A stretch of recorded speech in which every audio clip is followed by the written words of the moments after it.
Alors bonjour à tous. Je m'appelle Geneviève Lambert, je suis directrice du partenariat et du développement à Logis. Alors je suis accompagnée de l'équipe du programme engagement citoyen, puisqu'on va parler de ce nouveau, on l'appelle aussi un programme de Québec volontaire, mais qui est intégré donc, dans le programme engagement citoyen, et c'est pas innocent, c'est vraiment voulu, vous allez voir, parce qu'on a plusieurs programmes et on voulait vraiment faire une distinction pour ce programme, par exemple, avec les stages professionnels. Là, Charles va certainement présenter, aller plus dans le détail. Je vous souhaite la bienvenue à Logis, je vous souhaite la bienvenue aux personnes qui sont en ligne. Je souligne nos partenaires. Il y a déjà des organisations qui sont autour de la table et qui sont nos partenaires. On travaille déjà sur des projets ensemble. D'autres nous connaissent peut-être un peu moins et je vous invite vraiment à voir toutes les possibilités de projets que vous pouvez avoir avec nous, que ce soit en Québec volontaire ou dans d'autres programmes aussi. On est très fiers de ce programme parce qu'il rejoint des jeunes qu'on ne rejoindrait peut-être pas avec les autres programmes. Donc, pour nous, c'est une ouverture, c'est une grande aventure. Ça fait longtemps qu'on prépare ce programme. On a été voir en Europe ce qui se faisait parce que ça fait déjà 20 ans qu'ils font du volontariat. On en fait ici. Je sais que Cathy Mavic, autour de la table. Bonjour. Donc, j'avais été faire du repérage en Wallonie-Bruxelles pour établir des partenariats. Ils vous connaissaient très, très bien. Donc, on est très heureux que vous soyez autour de la table. Je salue en particulier, je ne sais pas si elle est en ligne, Amélie Venn, elle était sur la liste parce que c'est une ancienne collègue. Donc, voilà, je ne sais pas si elle est en ligne. Ce que je vous propose de faire, c'est d'abord un tour de table, de savoir, ce que j'imagine que vous ne connaissez pas, et c'est toujours chouette de voir de quel organisme vous êtes, à moins que vous connaissiez tous, mais on va le faire, ce n'est pas le cas. Donc, on trouve toujours sympathique que nous ne parlions pas uniquement. Donc, je vous propose peut-être de commencer par l'équipe. Évidemment, Charles est parti. Il va beaucoup parler. Vous allez voir, vous allez l'entendre énormément. Donc, peut-être alors Thierry. Oui, je vais commencer. Bonjour, merci d'être venu là en grand nombre. Alors, moi, c'est Thierry Tulane. Je suis coordonnateur du programme, justement, engagement citoyen à Logis. Donc, comme l'a dit Geneviève, qui comprend notamment ce nouveau programme Québec volontaire. Alors, bonjour, moi je suis Evelyne Lafont, je suis chargée de projet dans l'équipe engagement citoyen avec Thierry, Charles et Sabrina. Sabrina Giroux, adjointe au programme engagement citoyen. Voilà. Et Lucie Bousseki, je suis en service civique volontaire envoyée par l'OFQG France pour être gestionnaire de la communauté des volontaires français présents à Montréal et au sein de l'OFQG. Alors, vous entendez OFQJ, donc il y a Logique, OFQJ, OQMJ, juste pour, parce qu'on a beaucoup changé ces derniers temps à Logique, donc depuis un an. D'abord, en termes d'organisation, donc Logique, c'est les offices jeunesse internationaux du Québec. Pour ceux qui nous connaissaient avant, il y avait 4 offices. Il y avait l'Office franco-québécois pour la jeunesse, OFQJ, Office Québec Wallonie-Bruxelles pour la jeunesse, OQWBJ, Office Québec-Amérique pour la jeunesse, ça c'était les 3 premiers qui existaient. Puis à un moment donné, on a créé l'Office Québec-Monde pour rejoindre tous les territoires qui n'étaient pas couverts par ces 3 organismes. Et puis, depuis un an, 2 des organismes ont été intégrés dans l'Office Québec-Monde pour la jeunesse. Donc, on en a gardé 2. Il y a l'Office franco-québécois pour la jeunesse pour souligner notre relation particulière avec la France, et donc la France qui envoie, qui supporte des personnes engagées dans le cadre de leur programme de service civique. Et on a l'Office Québec-Monde, donc qui intègre tous les autres territoires. Les seuls endroits où on ne va pas, là où c'est dangereux, donc là où va faire Mondial Canada dit éviter tout voyage non essentiel, on n'y va pas pour des questions d'assurance, bien évidemment, et surtout de protection de nos jeunes. Voilà. Donc, ça, c'est pour la structure. Depuis un an aussi, nous réalisons des projets vers le Québec et vers le Canada. Donc, vers les autres provinces canadiennes. Donc, avant, on était vraiment CAN international. Et ce changement a eu lieu justement pour pouvoir nous permettre de gérer ce programme de Québec volontaire, parce que la plus grande partie des projets seront réalisés au Québec. Ensuite, il y en aura au Canada et puis en France une partie et sur les autres territoires, mais 55% des projets seront réalisés au Québec. D'accord, donc ça c'est pour vous situer. Donc je vais vous inviter à vous présenter aussi. On va commencer par les personnes qui sont présentes dans la salle. Une petite correction, c'est 55% du budget qui est consacré au projet sur le Québec, Oui. pas forcément des projets. Des projets. Oui. Merci. Alors Bonjour. peut-être, oui, voilà. Bonjour à tous, Mélissa de Chantier Jeunesse. Oui, Bonjour, Erika Massoud de Échange Racines Canadienne, Canadian Roots Exchange.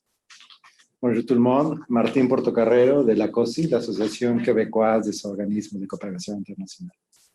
Bonjour, Céline Moigny du Souci. Moi, c'est Geneviève de chez Execo. oui, bonjour. Bonjour, Thierry Kwame de Terre sans frontières. Théâtre sans frontières. Terre sans frontières. Terre sans frontières, excusez-moi, oui. Bonjour, Ingela Anjuela de Terre sans frontières. Virginie Thibault de chez Katimavik. Oui, Bonjour, Marie-Ève Marin du Comité pour l'émotion en Amérique latine. Mustapha Dembélé, Fondation Jules-Paul Léger. Oui, bonjour. Bonjour, moi c'est Agathe Galland et c'est la Fondation Paul Gérard-Lajoie. Bonjour, moi c'est Léa Cross et c'est Fondation des Jeunes pour le développement durable. Mon nom c'est Samira El Mamouni, je suis de la Fondation des Jeunes pour le développement durable. Oui. Vous étiez au lancement, hein? Oui, Oui, exactement. Je me rappelle de vous, oui, oui. Jean-Pierre Denis, Oxfam Québec. J'aime bien le titre Engagement citoyen. Oui. Merci. Bonjour, Thomas Talodier, Forum Jeunesse de l'île de Montréal. Oui. Puis je vais demander peut-être aux personnes en ligne la dernière fois, est-ce que c'était peut-être de pouvoir lire qui est en ligne, voilà. Exactement. Oui, on peut lire peut-être rapidement qui est en ligne. Donc, n'hésitez pas à écrire dans la boîte conversation votre prénom, nom et l'organisme pour lequel vous travaillez. On a entre autres Sabrina Govreau du Centre de solidarité internationale Saguenay-Lac-Saint-Jean, à Alma. On a aussi Sonia Goulet-Lacasse, agente de projet entrepreneuriat, bénévolat et volontariat pour le CJE Comté-Nicolet-Bécancour. Sarah Bédard-Dubé et Alexandre Sem, pardon si je le prononce mal, du Centre communautaire résidentiel Jacques-Cartier, volet Cirque du Monde. Gaëlle Tati de Fusion Jeunesse. Jenny Charbonneau, nouvellement ambassadrice Logique Québec volontaire dans la région de Montréal. Et Francine Ricard, agente d'intégration au CEMO Mauricie.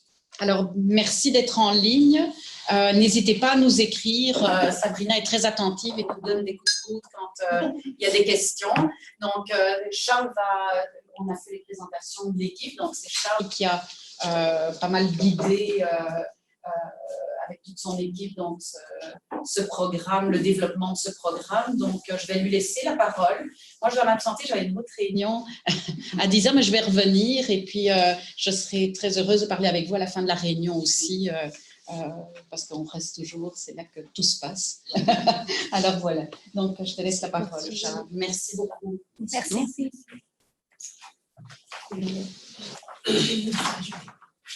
Et il y a également Marie-Lisa Guérin qui vient de se rajouter de l'ACANU, qui est l'Association québécoise pour l'avancement des Nations Unies. Il manquait le A. Alors voilà, bienvenue. Donc je me présente, je n'ai pas pu me présenter tout à l'heure. Charles, chargé de projet à Logique au programme Engagement citoyen et Québec volontaire, donc avec l'équipe qui est ici. Il nous manque quelques membres de notre équipe. Peut-être juste quelques indications pour les personnes qui sont en ligne. Si jamais vous avez des questions pendant la présentation, n'hésitez pas à les poser dans la boîte qui s'appelle Q&R, questions et réponses. Pour tout problème technique ou commentaire d'ordre plus général, n'hésitez pas à le faire à travers la boîte conversation. Quelqu'un pourra vous répondre justement à vos questions. Et également, si vous avez des problèmes techniques, vous pouvez rejoindre Jean-Patrice Lamoureux au numéro qui vous a été indiqué par courriel. Et il y a d'autres personnes qui se sont rajoutées aussi entre-temps. Il y a Yasmine Alès, chargée de projet en entrepreneuriat, jeunesse au CJE Côte-des-Neiges, Outremont. Il y a également Annick Charbonneau, directrice des opérations à l'Esplanade. Et il y aura probablement d'autres personnes qui vont se joindre aussi en cours de route. Et il y aura donc Charles à la fin, période de questions. Oui, c'est ça. Donc, concernant le déroulement, ce que je vous propose, c'est qu'on va vous présenter le programme Québec volontaire de façon assez exhaustive et détaillée pour que vous puissiez aussi repartir d'ici avec tous les éléments en main pour pouvoir développer des projets, déposer des projets, etc. Et par la suite, il y aura une période de questions. Donc, j'envisage probablement une présentation du programme Québec volontaire pendant environ comme 40 minutes. Évidemment, si vraiment il y a des choses qui sont vraiment pas claires dans la présentation, n'hésitez pas à poser des questions et à m'interrompre. Voilà, c'est à peu près ça.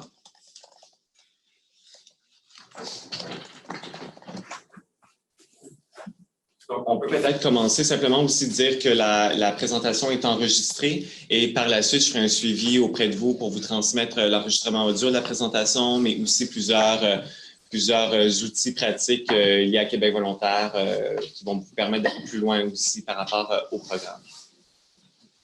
Donc, Québec volontaire, c'est un tout nouveau programme qui a été lancé à Logique, qui a été lancé en février, donc il y a 2 mois, à la Maison des régions. Et puis, c'est un programme qui fait partie du programme plus large Engagement citoyen à Logique. Peut-être vous parler, plusieurs d'entre vous connaissez déjà Logique, mais peut-être vous mentionner très rapidement qui on est, ce qu'on fait.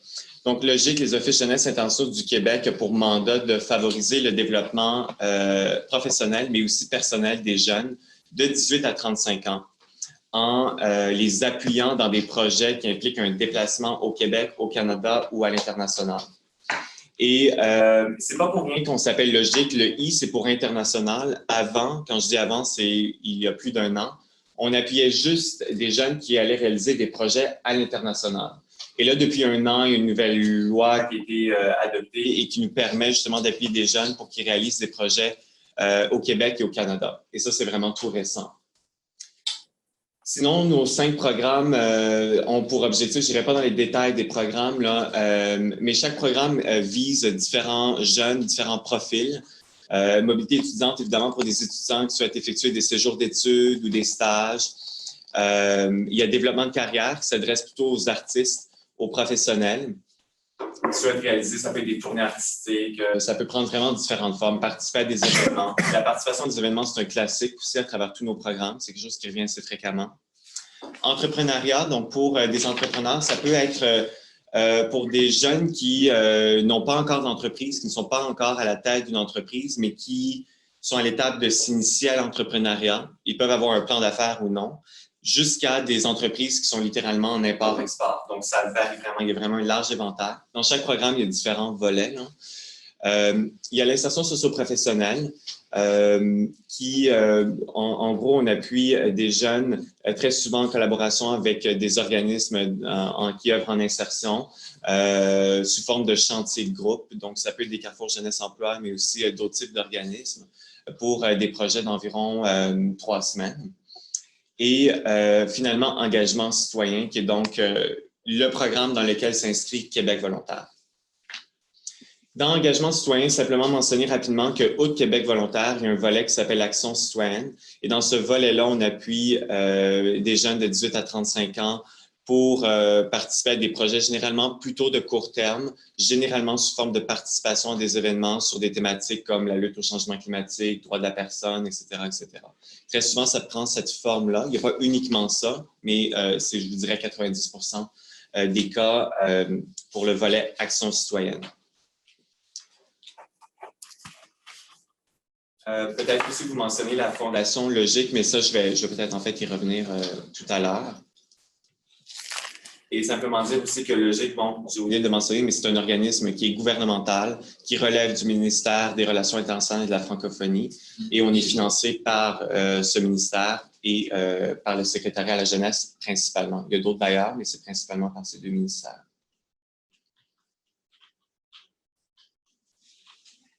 Québec volontaire maintenant en tant que tel, parce que bon, c'est quand même l'objet de la rencontre d'aujourd'hui.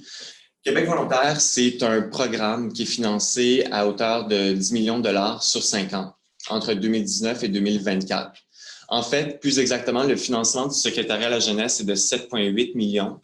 Et en contrepartie, la Fondation Logique donc qui est notre fondation ici, doit aller récolter 2,2 millions en contrepartie, pour un total de 10 millions. Donc, il y a toute une campagne qui est menée à l'heure actuelle pour aller chercher ce 2,2 millions-là. Et la totalité de ce 2,2 ira justement sous forme de financement pour les jeunes dans leur projet Québec volontaire.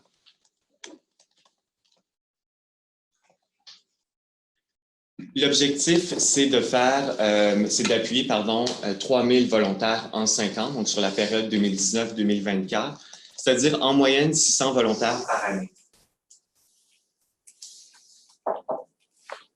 Je dis en moyenne, en fait, parce que c'est certain que la première année, on va y aller graduellement. Peut-être que ce sera plus aux alentours de 300 volontaires, puis peu à peu, on ira en augmentant lorsque le programme va être vraiment bien rodé, comme on dit. Et vous avez ici le pourcentage du budget par territoire. Simplement dire que la différence, pourquoi faire la distinction entre France et international, c'est entre autres parce que le GIC est un regroupement d'offices. Je n'irai pas dans les détails de toute notre structure, mais on a entre autres un office franco-québécois pour la jeunesse qui a célébré ses 50 ans l'année dernière. On entretient des liens privilégiés avec la France. Donc, c'est la raison pour laquelle il y a 1/5 de notre budget qui va à la France. Une des spécificités de Québec volontaire, c'est que la majorité de nos programmes à Logique, on appuie des jeunes pour qu'ils réalisent des projets au Québec, au Canada ou à l'international. Donc ça, c'est pas mal tous nos programmes qui ciblent ces territoires-là. Il y a quelques exceptions, là, mais généralement, c'est pas mal tous nos programmes qui visent tous ces territoires. La différence avec Québec volontaire, c'est que nous aussi, on vise tous les territoires avec ce programme, mais à l'inverse des autres programmes, on appuie plus de projets au Québec qu'à l'international. Pour les autres programmes, la proportion, elle est inversée. Donc, c'est 55% du budget, mais évidemment que le déplacement coûte moins cher au Québec. Donc, on se retrouve avec, oui, 55% du budget, mais 2/3 environ des volontaires vont effectuer leur projet au Québec. Donc, c'est près de 2000 sur 3000, littéralement, qui vont réaliser des projets au Québec. Sinon, vous avez approximativement donc 300 volontaires au Canada, 500 en France et 340 à l'international. Évidemment, tous ces effectifs sont à titre indicatif, là, puis on sera en mesure un peu plus d'en savoir plus au fil des ans. Québec volontaire, c'est quoi en fait? Qu'est-ce que Québec volontaire? C'est quoi l'objectif de ce programme-là? L'objectif du programme, c'est de favoriser l'engagement citoyen, l'implication sociale des jeunes au bénéfice d'une communauté. Donc, il y a un impact social ou un impact environnemental. Et qui participe donc à un projet d'intérêt collectif. Contrairement aux autres programmes de Logique, le Québec volontaire s'adresse aux jeunes de 18 à 29 ans. Tous les autres programmes de Logique, c'est 18-35. Il y a des exceptions ici et là, vous allez voir par rapport à Québec volontaire. Et ça, c'en est une. Et c'est entre autres pour s'aligner avec la stratégie d'action jeunesse, donc qui s'adresse aux jeunes du Québec de 18 à 29 ans. Et toujours, évidemment, il faut qu'il y ait mobilité, c'est-à-dire qu'il faut qu'il y ait déplacement au Québec, au Canada ou à l'international. Et ça, c'est important. Ça, c'est pas juste Québec volontaire, c'est tous nos programmes. S'il y a des Montréalais qui souhaitent réaliser un projet à Montréal, c'est pas possible parce qu'il n'y a pas de mobilité. À partir de quand est-ce qu'on considère qu'il y a mobilité, que donc cette personne ou le projet peut être admissible? C'est à partir du moment où il y a 100 km entre le lieu de résidence du jeune qui souhaite participer au projet et le lieu de réalisation du projet. Donc, 100 km et plus. Et cette question, évidemment, ne se posait pas avant, parce qu'encore une fois, on faisait juste de l'international. Mais maintenant qu'on appuie aussi des projets au Québec, la question se posait de savoir à partir de quand est-ce que c'est une distance qui est admissible. Le volontariat, c'est quoi?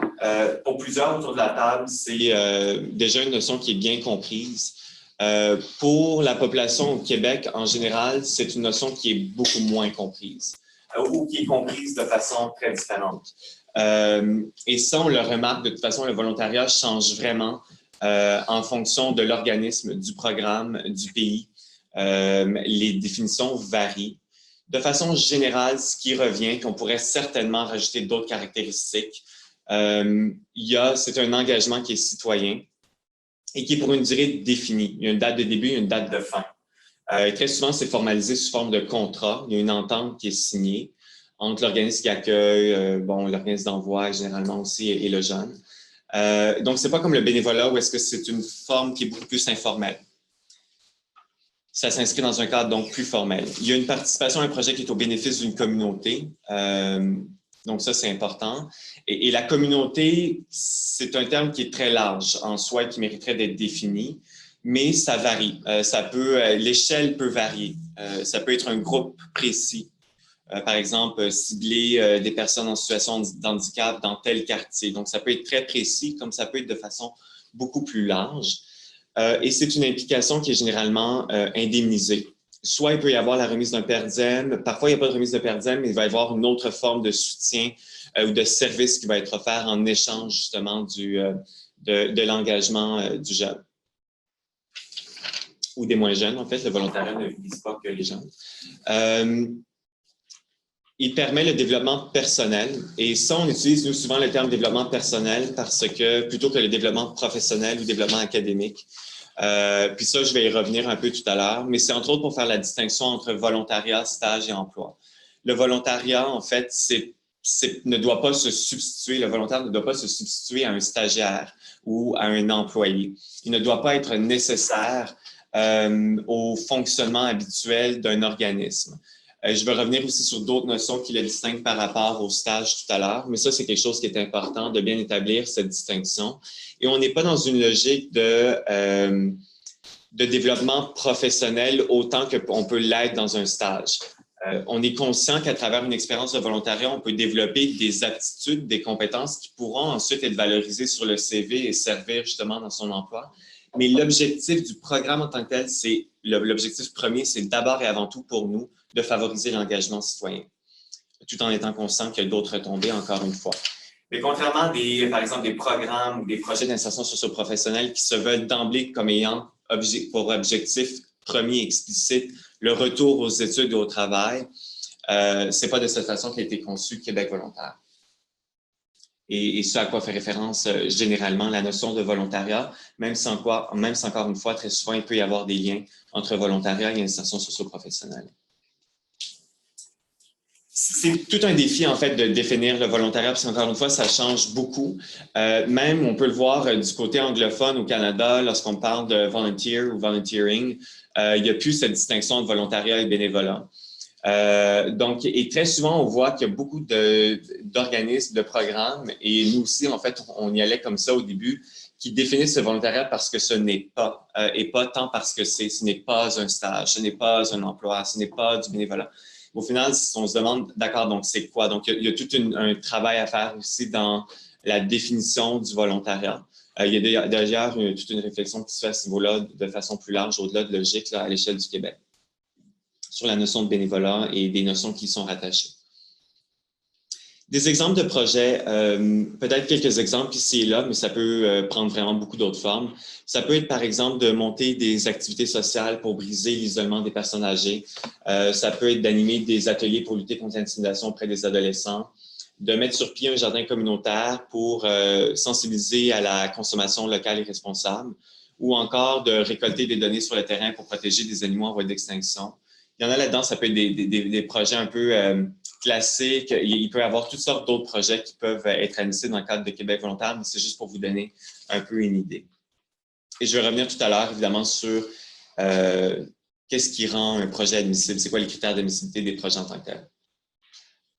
Donc, ça peut toucher différents secteurs, c'est vraiment très large. Je veux simplement dire que il n'y a pas d'aide humanitaire qui est appuyée, de projets d'aide humanitaire qui sont appuyés dans le cadre du programme Québec volontaire. Encore là, la notion d'aide humanitaire, il y a des définitions qui varient énormément d'organisme en organisme. La définition de logique de l'aide humanitaire est une définition qui est assez étroite et qui cible vraiment l'aide d'urgence en situation de catastrophe naturelle ou conflit post-conflit. Je le mentionne, mais comme je le dis toujours quand je fais ces présentations de Québec volontaire, en soi, ce n'est pas tant une nécessité pour vous de le dire parce que très souvent, il y a des avis sécuritaires dans ces situations-là et de toute façon, on ne pourrait pas appuyer des projets lorsqu'il y a des avis sécuritaires d'éviter tout voyage ou d'éviter tout voyage non essentiel selon Affaires mondiales Canada. Les objectifs, rapidement, les objectifs pour le volontaire, c'est de développer des compétences citoyennes, qui, encore une fois, sont beaucoup plus larges que simplement des compétences professionnelles. On peut penser à la confiance en soi, au sentiment d'appartenance, à une prise de conscience de l'impact qu'on a sur la collectivité. Développer aussi des nouveaux centres d'intérêt, très souvent, c'est l'occasion d'aller explorer autre chose.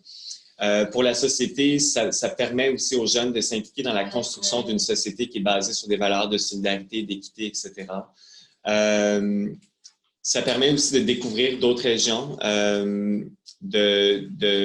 notamment dans la façon que le programme a été conçu. Une des raisons pour laquelle il y a autant de projets qui sont appuyés au Québec, c'était aussi pour renforcer ce sentiment d'appartenance au Québec, l'échange entre régions, et aussi la perception qui parfois peuvent être véhiculées sur les jeunes et un peu déconstruire toutes ces perceptions et que les jeunes soient perçus justement comme des citoyens, citoyennes actifs et engagés et qui s'impliquent justement dans la construction d'une société basée sur le vivre ensemble, ou plutôt sur le terme de l'inclusion et l'ouverture.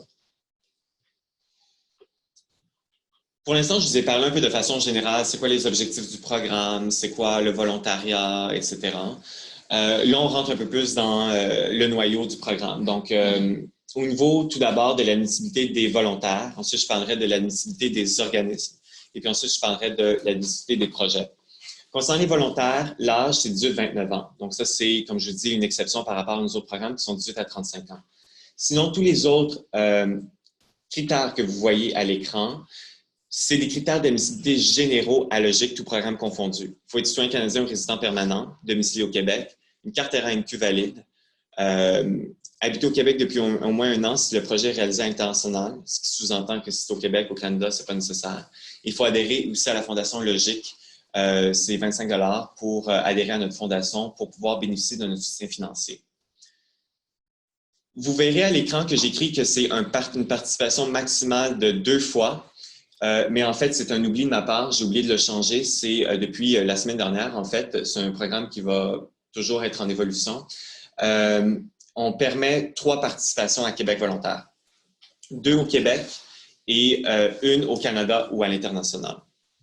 Donc, vous êtes en fait les premiers à l'apprendre parce que ça vient d'être décidé. C'est un programme qui, je parle souvent des spécificités de Québec volontaire par rapport à nos autres programmes. Une des spécificités aussi, c'est que c'est un programme qui se veut ouvert à tous et à toutes. Nos autres programmes ciblent vraiment certains profils, étudiants, professionnels, artistes, entrepreneurs. Ils sont vraiment conçus de cette manière-là. Québec volontaire, c'est le premier programme à logique qui s'adresse à tous les jeunes de 18 à 29 ans.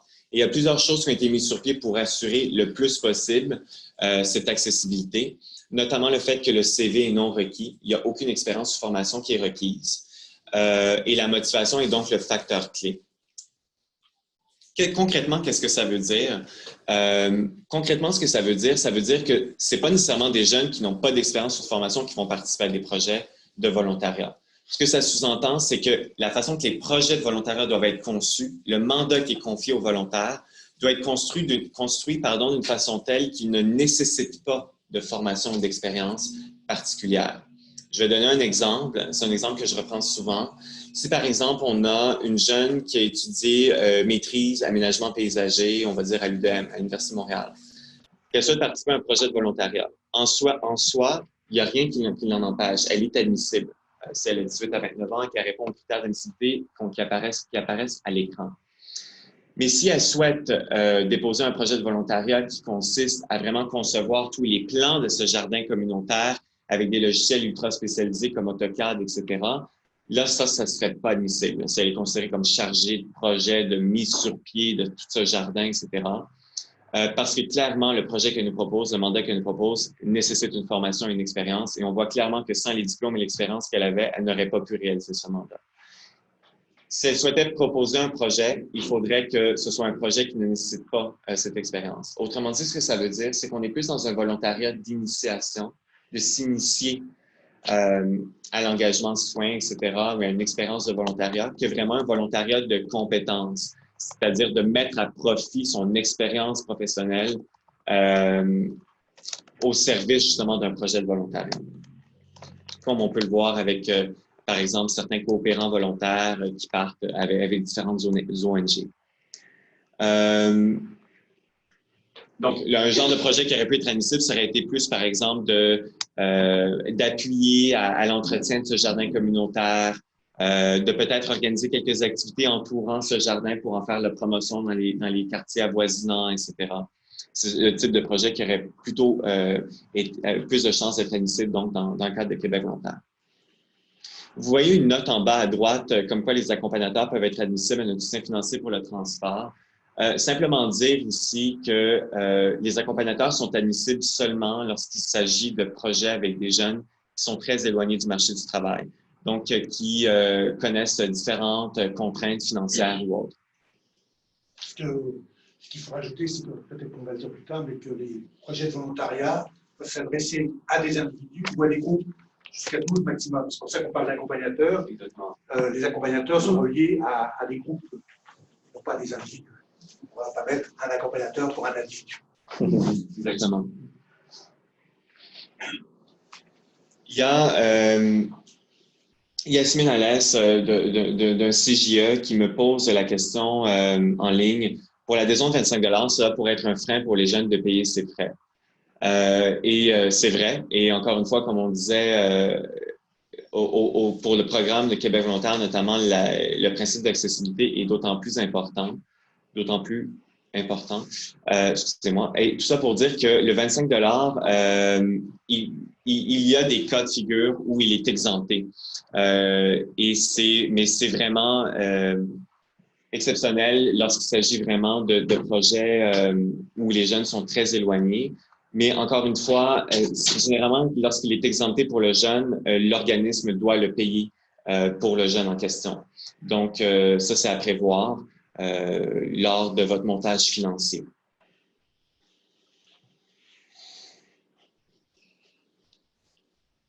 Et on pose également la question s'il y a des restrictions au niveau de l'âge des accompagnateurs. La réponse est non, il n'y a pas de restriction. Il faut avoir plus de 18 ans, mais c'est tout. Les accompagnateurs de plus de 29 ans ou de plus de 35 ans sont admissibles. Et pour ce qui est du ratio minimal-maximal des accompagnateurs pour les groupes, le maximum, c'est 2 accompagnateurs ou accompagnatrices par groupe de 12.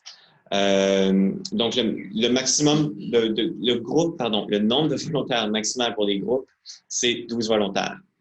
Et pour ces 12 volontaires, le maximum d'accompagnateurs, c'est 2. Et pour ce qui est du minimum, ça varie et ça, on n'a pas encore statué. Combien de minimum de volontaires il faut pour avoir 2 accompagnateurs. Mais je vous dirais que généralement, 6 pour 6 volontaires, il n'y aurait pas de problème. Ça, c'est sans aucun doute. 6 volontaires, pas de problème. Est-ce qu'il y a 2 accompagnateurs? En deçà de 6, là, il faudrait voir et il faudrait que j'en discute avec mon équipe. Ça dépendra aussi beaucoup des profils des volontaires. C'est ça, exactement. J'ai parlé de la nécessité des volontaires. Au niveau de la nécessité des organismes, en fait, au niveau des organismes, il y a pour être admissible à Québec volontaire, ça c'est vraiment dans le cadre de l'entente qu'on a avec le secrétariat à la jeunesse, là, donc on ne peut vraiment pas s'en sortir, si je peux dire ça comme ça, c'est des organismes ou des coopératives à but non lucratif.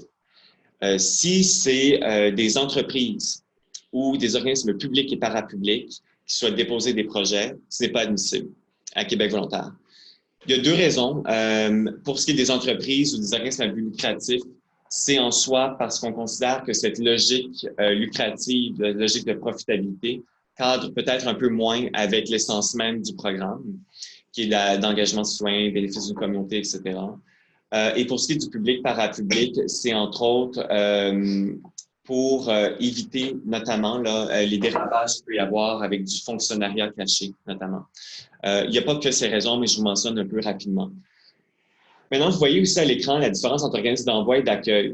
C'est quoi, en fait, la distinction?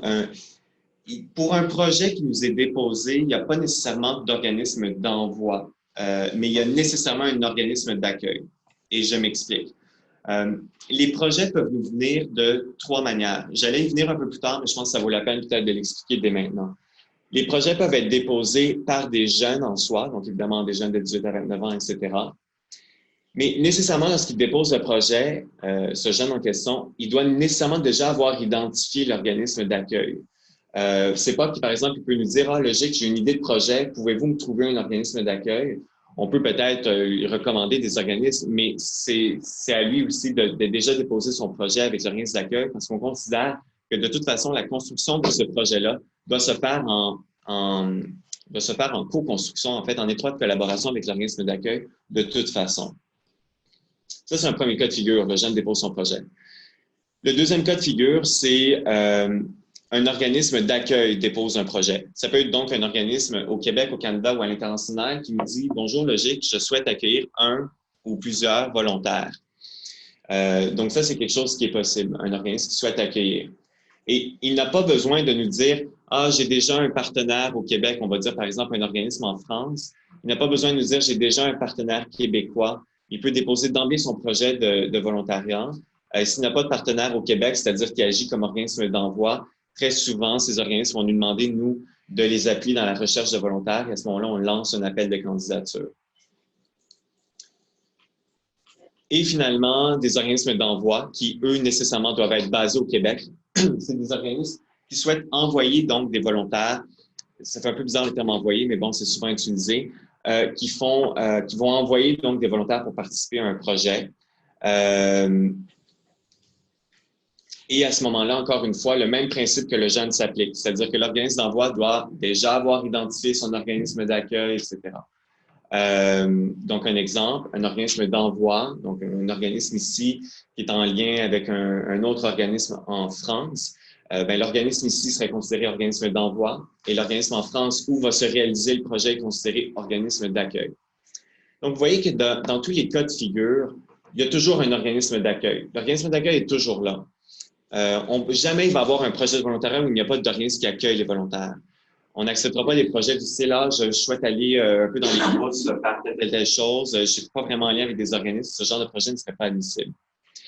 Et les organismes qui déposent, qu'ils soient accueil ou envoi, peuvent déjà avoir présélectionné des volontaires ou peuvent nous demander de lancer un appel de candidature, nous appuyer aussi dans la recherche de volontaires. Donc, ça, c'est possible.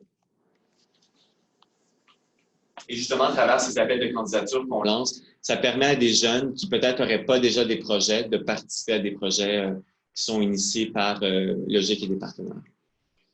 Donc ça, j'en ai parlé, les organismes qui ne sont pas admissibles. Au niveau de la durée des territoires, rapidement pour les territoires, tous les territoires sont admissibles, Québec, Canada, international.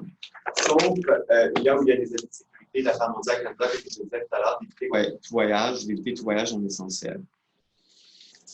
Vous pouvez oublier la note concernant, vous m'excuserez encore une fois, j'ai vraiment oublié de faire ce changement-là. Changement de territoire pour une deuxième participation, vous pouvez l'oublier. Encore une fois, il y a 3 participations, 2 au Québec et 1 au Canada ou à l'international. Pour ce qui est de la durée, elle varie selon la destination. Si le projet est réalisé au Québec et au Canada, la durée, c'est de 1 à 6 mois. Si le projet est réalisé à l'international, c'est de 1 à 3 mois. On a un peu une exception pour la France, où est-ce qu'il y a une dizaine de projets par année dans le cadre d'une entente très spéciale, là, spécifique. Des projets spéciaux qui peuvent aller à 6 mois en France, mais c'est vraiment dans un contexte très précis. Entre Carrefour Jeunesse Emploi et leur équivalent en France qui s'appelle l'Unisson locale. Le nombre d'heures par semaine, c'est 25 à 30 heures. Pourquoi les limiter à 30 heures? En fait, il y a certains programmes de volontariat qui vont aller au-delà de 30 heures. Nous, d'un côté, on a eu aussi toute cette réflexion à savoir jusqu'à combien d'heures on y allait.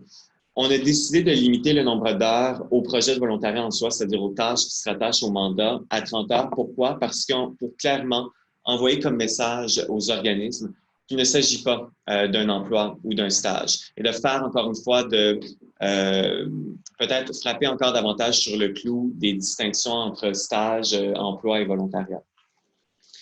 Encore une fois, vous voyez en bas à gauche, possibilité de projet de 3 semaines selon le profil des volontaires.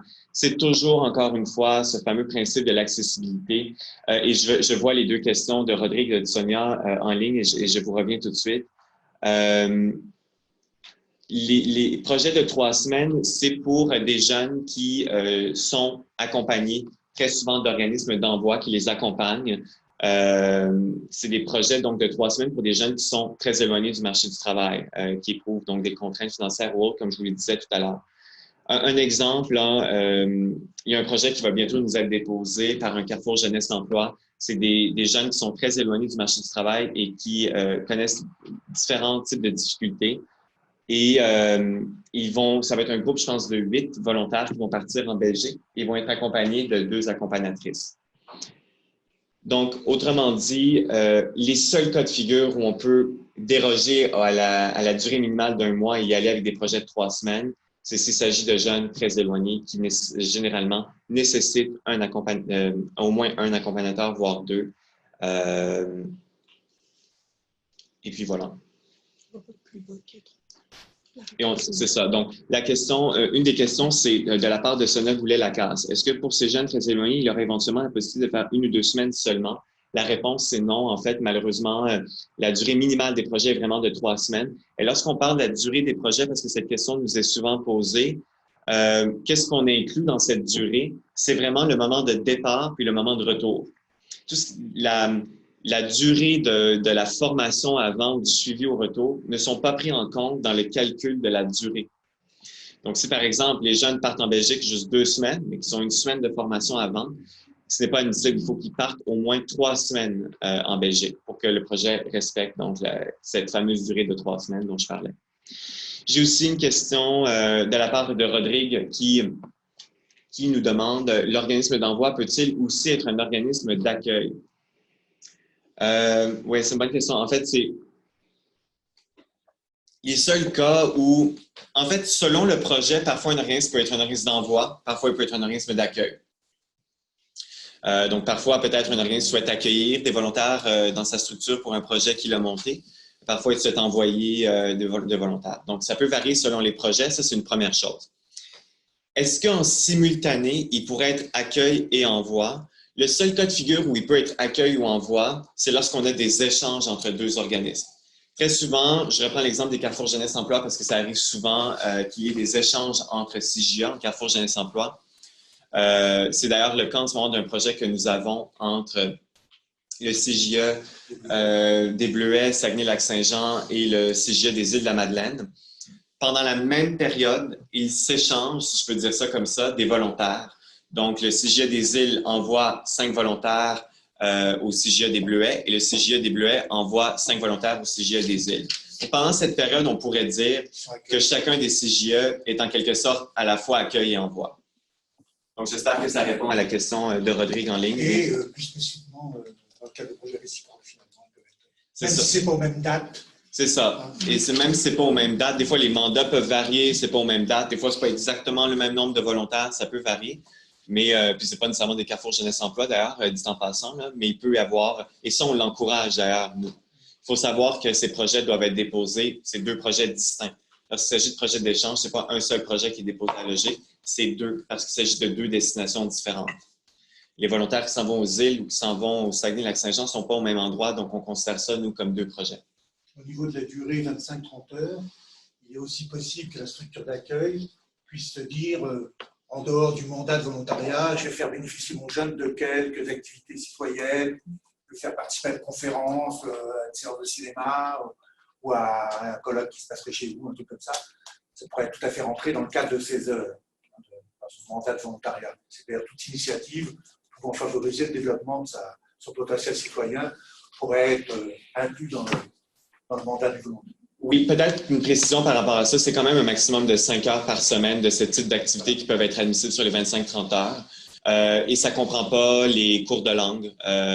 Souvent, il y a des volontaires qui vont, avec d'autres structures, qui vont prendre des cours de langue.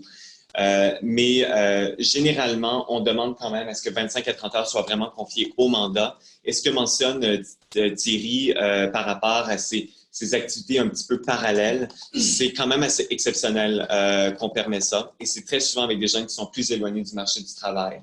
En règle générale, les autres tâches ne sont généralement pas admissibles dans le 25 à 30 heures. C'est quand même dans des cas précis, donc ça, je tiens à le mentionner.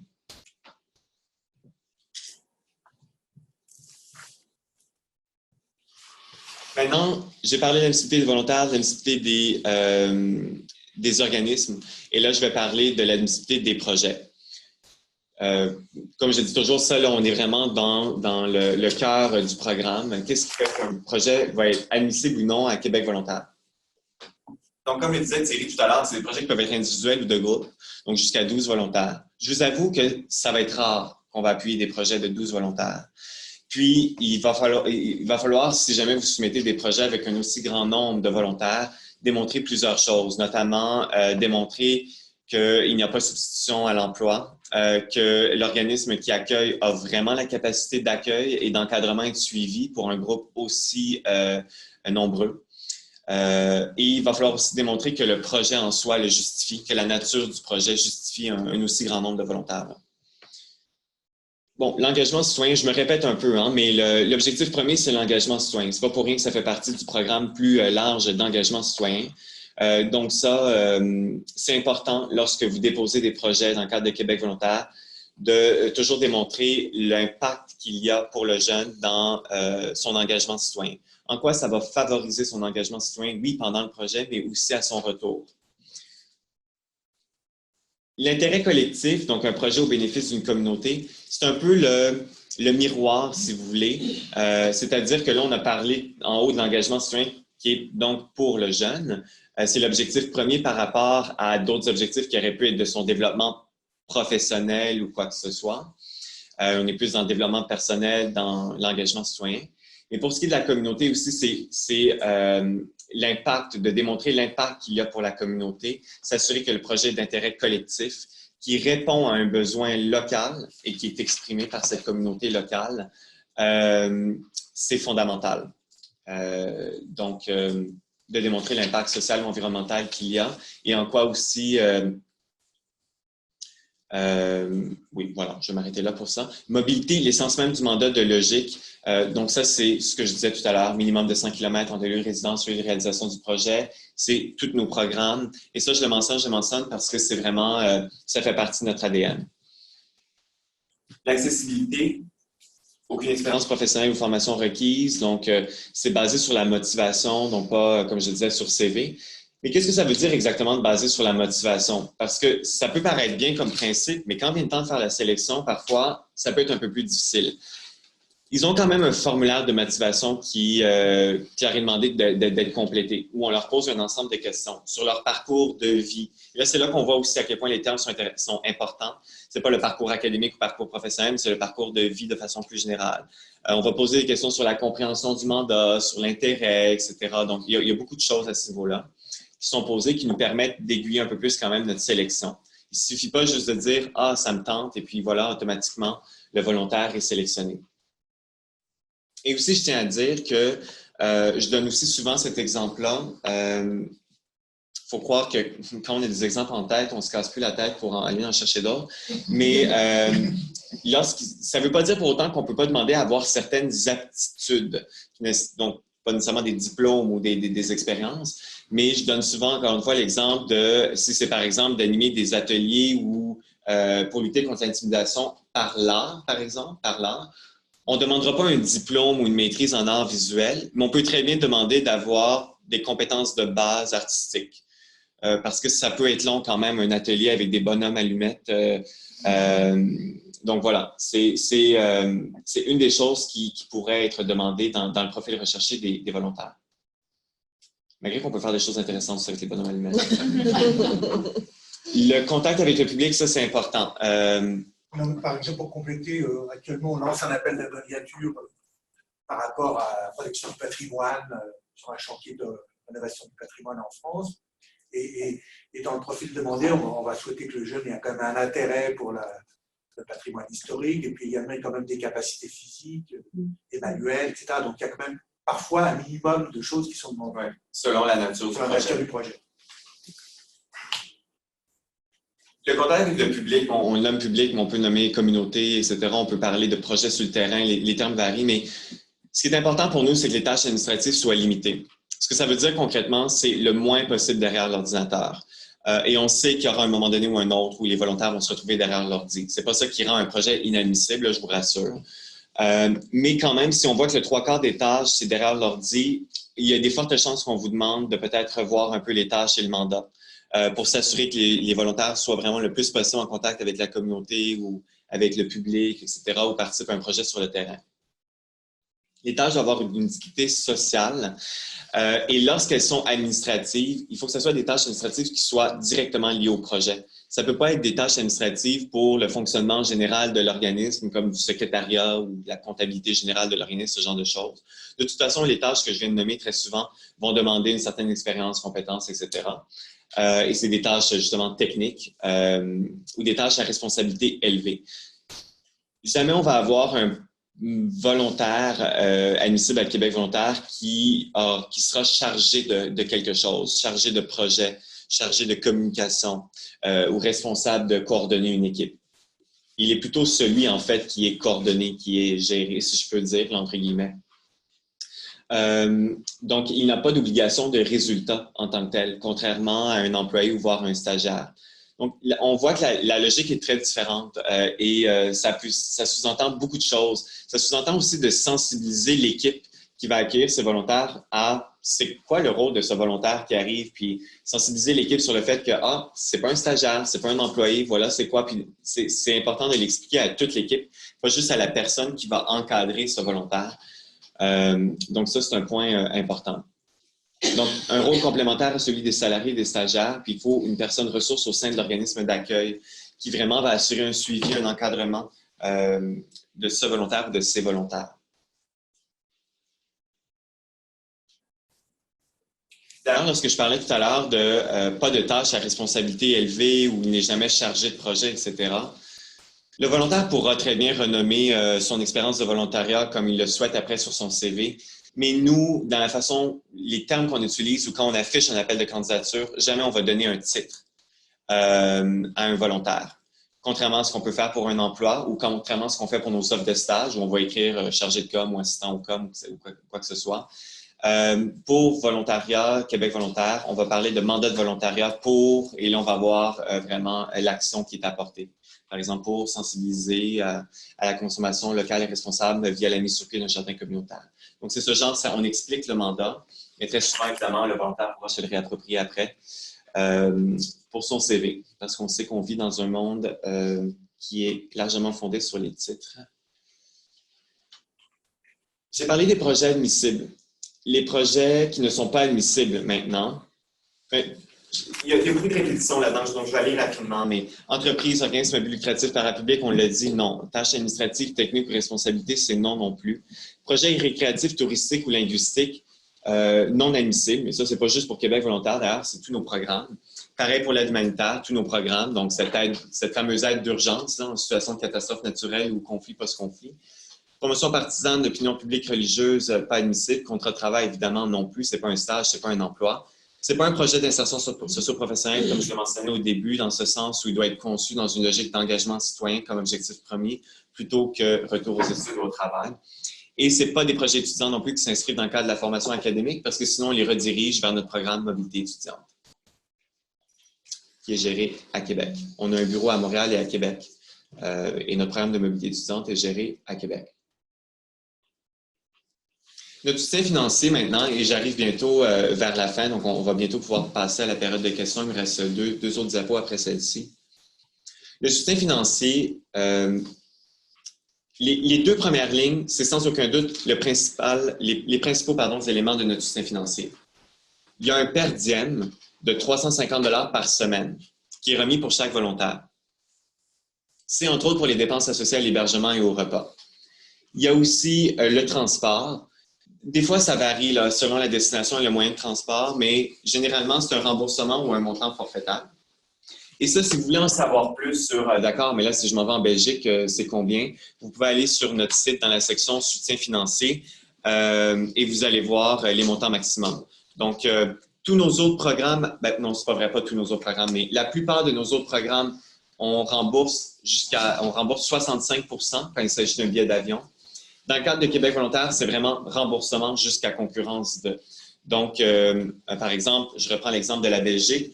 Si le billet coûte 800, nous, pour la Belgique, on rembourse maximum 750. Donc, on rembourserait 750. et la différence doit être assumée par le jeune. Donc, ça dépend de la destination.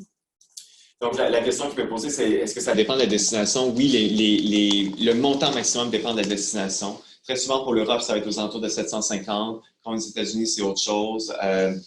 Ça peut aller jusqu'à 1050, 1100, 1200, etc. 1250 même selon Asie, Afrique, 1350 même, on me dit. Bon, faut croire que je ne connais pas les montants maximum par cœur, je m'excuserai, mais il y a toute la liste pour chaque pays. Il y a un document qui résume tous les montants maximum par pays. Pour ce qui est du Québec, ça a varié. Il y en a plusieurs, en fait, qui sont de nos partenaires depuis longtemps.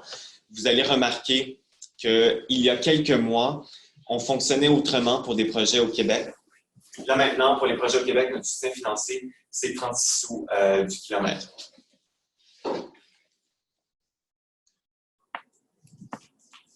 Donc ça, c'est le gros, là, si je peux dire, de notre soutien financier, c'est le per diem par semaine et le transport. Mais il y a aussi d'un soutien financier qu'on donne, ça c'est dans tous nos programmes, assurance responsabilité et CNSST, les volontaires sont couverts. Donc, responsabilité civile, 2 200 000 CNSST, ils sont couverts également. Ce que ça veut dire concrètement, là, ça veut dire qu'il n'y a aucune démarche à faire par le volontaire ou par l'organisme d'accueil ou par l'organisme d'envoi dans ce sens-là. Le GIC s'occupe de tout. C'est seulement si là, il y a des accidents là, sur place que là, l'organisme aura des formulaires à remplir, mais sinon, il n'y a rien à faire à ce niveau-là. Je le dis parce qu'on nous pose souvent la question. Ça, c'est tous nos programmes, assurance responsabilité civile. Et ce NSST, c'est pour certains de nos programmes. Québec volontaire, c'est le cas. Assurance voyage soins médicaux d'urgence. On ne couvre pas la totalité de l'assurance voyage soins médicaux d'urgence. C'est un petit montant de 10, 20, 30 $ en fonction de la durée du projet pour juste donner un petit coup de pouce là, en termes d'assurance voyage soins médicaux d'urgence. Mais c'est la responsabilité du jeune ou de l'organisme de se prévaloir de cette assurance voyage lorsque, évidemment, les projets sont réalisés au Canada ou à l'international. Et ça peut paraître bizarre, mais si un projet est réalisé à Ottawa, on va demander une assurance voyage. Je le dis parce qu'on en a déjà eu et on demande l'assurance voyage et ça peut surprendre, mais on n'a pas le choix en fait de le demander. Le dernier point, tout en bas, l'indemnité supplémentaire, c'est pour les participants en provenance des régions éloignées. Et ce n'est pas pour rien que je le fais dans cet ordre-là. C'est que l'assurance responsabilité civile, l'assurance voyage, l'indemnité supplémentaire, c'est pour tous nos programmes. Participants en provenance des régions éloignées, c'est un bonus, un montant forfaitaire qui varie aussi selon la région en question et qui peut aller parfois même jusqu'à 500 $ de plus qui va être donné aux jeunes. Lorsqu'il provient de, je pense qu'on a 6 ou 7, hein, ça varie récemment, 6 ou 7 régions qui sont clairement identifiées sur notre site. Mais pour l'international. Pour des projets qui sont, donc mon collègue Thierry dit pour l'international, en fait, ce n'est pas que pour l'international, mais c'est pour l'international et le Canada. Ça exclut donc les projets au Québec et ça exclut les projets dans les provinces limitrophes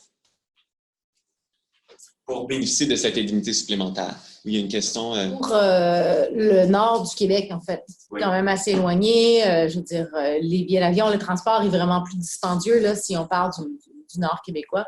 Oui. Est-ce que c'est quelque chose qui est considéré ici ou c'est le même prix que si les gens arrivaient d'autre part, le 36 sous par kilomètre? Le soutien supplémentaire, quoi? OK. Donc, c'est ça. Donc, c'est 36 sous du kilomètre. Donc, je vais peut-être juste pour préciser. Si le projet, des jeunes viennent du nord du Québec, s'ils réalisent leur projet au Québec ou dans les provinces limitrophes du Canada, ils vont juste bénéficier de ce 36 sous du kilomètre. S'ils réalisent un projet ailleurs au Canada ou à l'international, ils vont bénéficier de ce 36 sous du kilomètre, évidemment, mais en plus, ils vont recevoir 550 $. Voilà. Et oui, et finalement, c'est ça. Donc, et finalement, le passeport vaccin, ça aussi, c'est entre autres spécifique à Québec volontaire et un de ou deux autres de nos programmes. 140 $ pour le passeport à l'international, pour les projets internationaux. Et lorsque le jeune n'a pas de passeport ou lorsqu'il doit le renouveler, ça exclut les demandes express. Et vaccin, finalement, montant forfaitaire de 250 ou 450 $ selon la destination. Et tout ça, évidemment, c'est sur preuve de remise de pièces justificatives.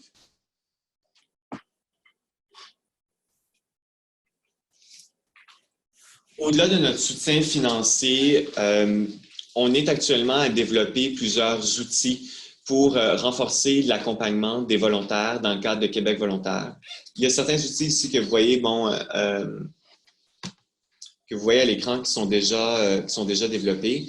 Il y en a d'autres qui sont en développement. On est en train de développer des guides des volontaires, des guides des organismes pour pouvoir accompagner les volontaires et les organismes avant, pendant et après le projet. Donc ça devrait sortir au courant de l'été. Il y a aussi une formation pré-départ qui est en construction actuellement et on va collaborer aussi avec un organisme qui va nous appuyer dans cette formation pour assurer justement la qualité de la formation. C'est une formation qui est assez courte, c'est une formation de 2 jours pour les volontaires. Et très souvent, lorsqu'il y a des organismes d'envoi, il y a cette formation que l'on offre de 2 jours pré-départ. Elle est complémentaire donc à une formation qui est offerte par l'organisme d'envoi. Donc, très souvent, que ce soit des Carrefour Jeunesse Emploi ou d'autres types de structures, il y a une formation déjà qui est offerte au groupe qu'ils accompagnent. Et donc, cette formation est complémentaire à ce moment-là à la formation que nous offrons. Pour participer à la formation pré-départ qu'on offre, c'est sûr que c'est tout un défi pour nous d'assurer justement la participation à ces formations parce que les jeunes peuvent venir de partout au Québec et peuvent aller partout dans le monde. Donc ça, c'est aussi tout un défi et on parle aussi de beaucoup de volontaires. Pour assurer l'accessibilité à cette formation auprès des volontaires, il y a un soutien financier qui est donné pour assurer leur déplacement. Les formations pré-départ vont être offertes à Montréal ou à Québec. Selon, ça peut varier. Il va y avoir environ 4 formations qui vont être données au courant de l'année en fonction de nos périodes de dépôt de projet. Je vais revenir un peu tout à l'heure. Et la première formation qui va être donnée, ça va être fort probablement au courant du mois d'août ou septembre. Et cette formation pré-départ va comprendre, entre autres, des éléments liés à l'adaptation.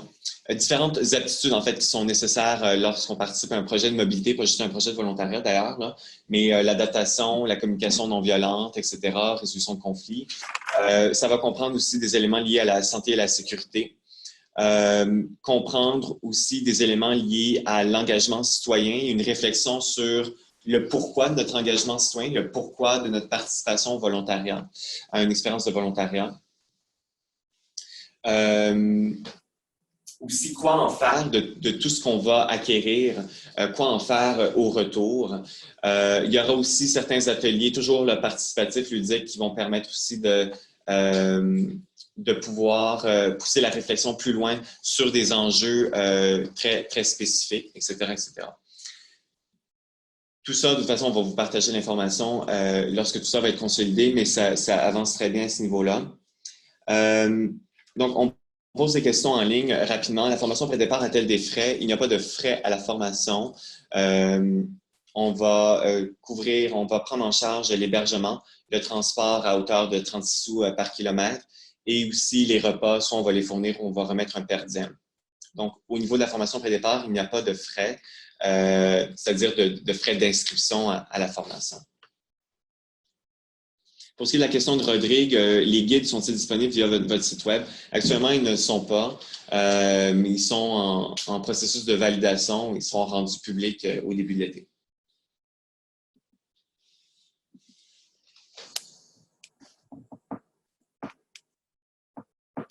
Pour ce qui est des modalités de dépôt, je pense que c'est ma dernière diapo.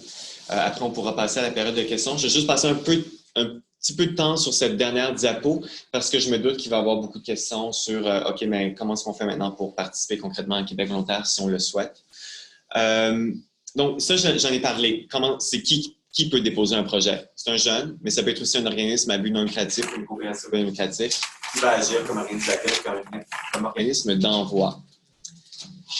Concrètement, qu'est-ce que ça veut dire? Prenons le cas de figure, un jeune, je vais prendre chaque cas de figure juste pour vous donner un peu une idée de la procédure quand on dépose un projet. Si un jeune dépose un projet, il doit se créer un compte et tout ça là, sur notre site. Je n'irai pas autant dans les détails, mais il doit remplir un formulaire de dépôt de projet. Il y a 3 étapes à compléter. Dès qu'il a complété ces 3 étapes du formulaire et clique « Déposer », automatiquement, il y a un courriel qui est envoyé par notre système à l'organisme qui va l'accueillir pour que cet organisme qui l'accueille complète l'étape 4. Et c'est seulement quand cette étape 4 va être complétée par l'organisme d'accueil que nous, on débute l'analyse du projet. C'est le même principe, ce que je viens de vous expliquer là, c'est le même principe pour les organismes d'envoi. C'est-à-dire que si un organisme à but non lucratif nous dit, donc au Québec, nous dit « Je suis en lien avec un organisme », je reprends encore l'exemple de la Belgique, un lien avec un organisme en Belgique.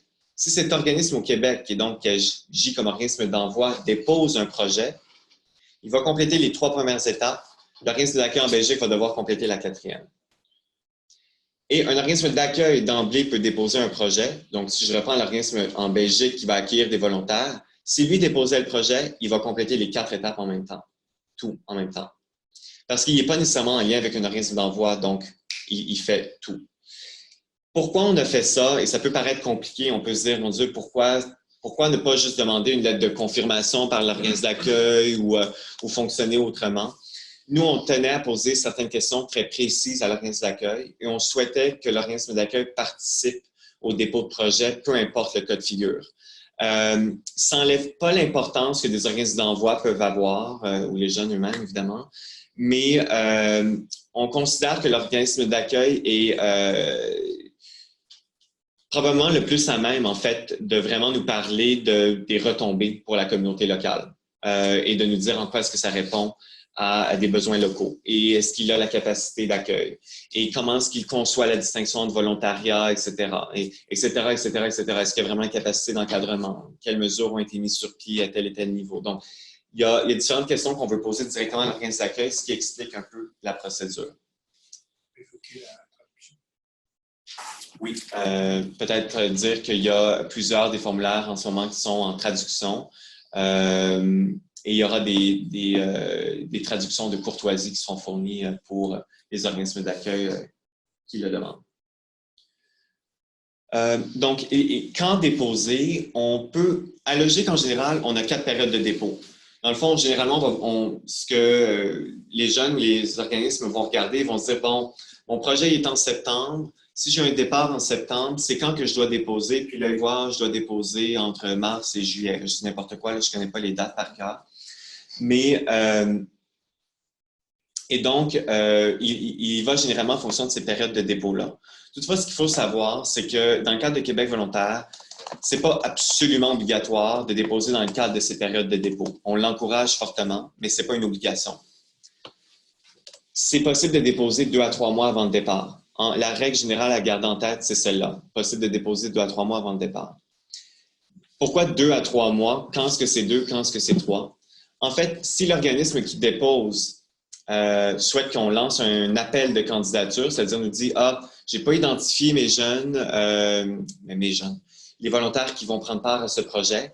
Je souhaite que Logique lance un appel de candidature. » À ce moment-là, on va demander est-ce que le projet soit déposé 3 mois avant le départ. Si l'organisme nous dit au moment du dépôt, je m'occupe moi-même de l'identification des volontaires, à ce moment-là, il peut déposer 2 mois avant. Et on pose aussi souvent la question, est-ce que je peux déposer un projet si je n'ai pas déjà identifié mes volontaires, mais que j'envisage de faire par après? La réponse, c'est oui. Vous pouvez déposer votre projet sans avoir déjà identifié vos volontaires et que ça vienne par après.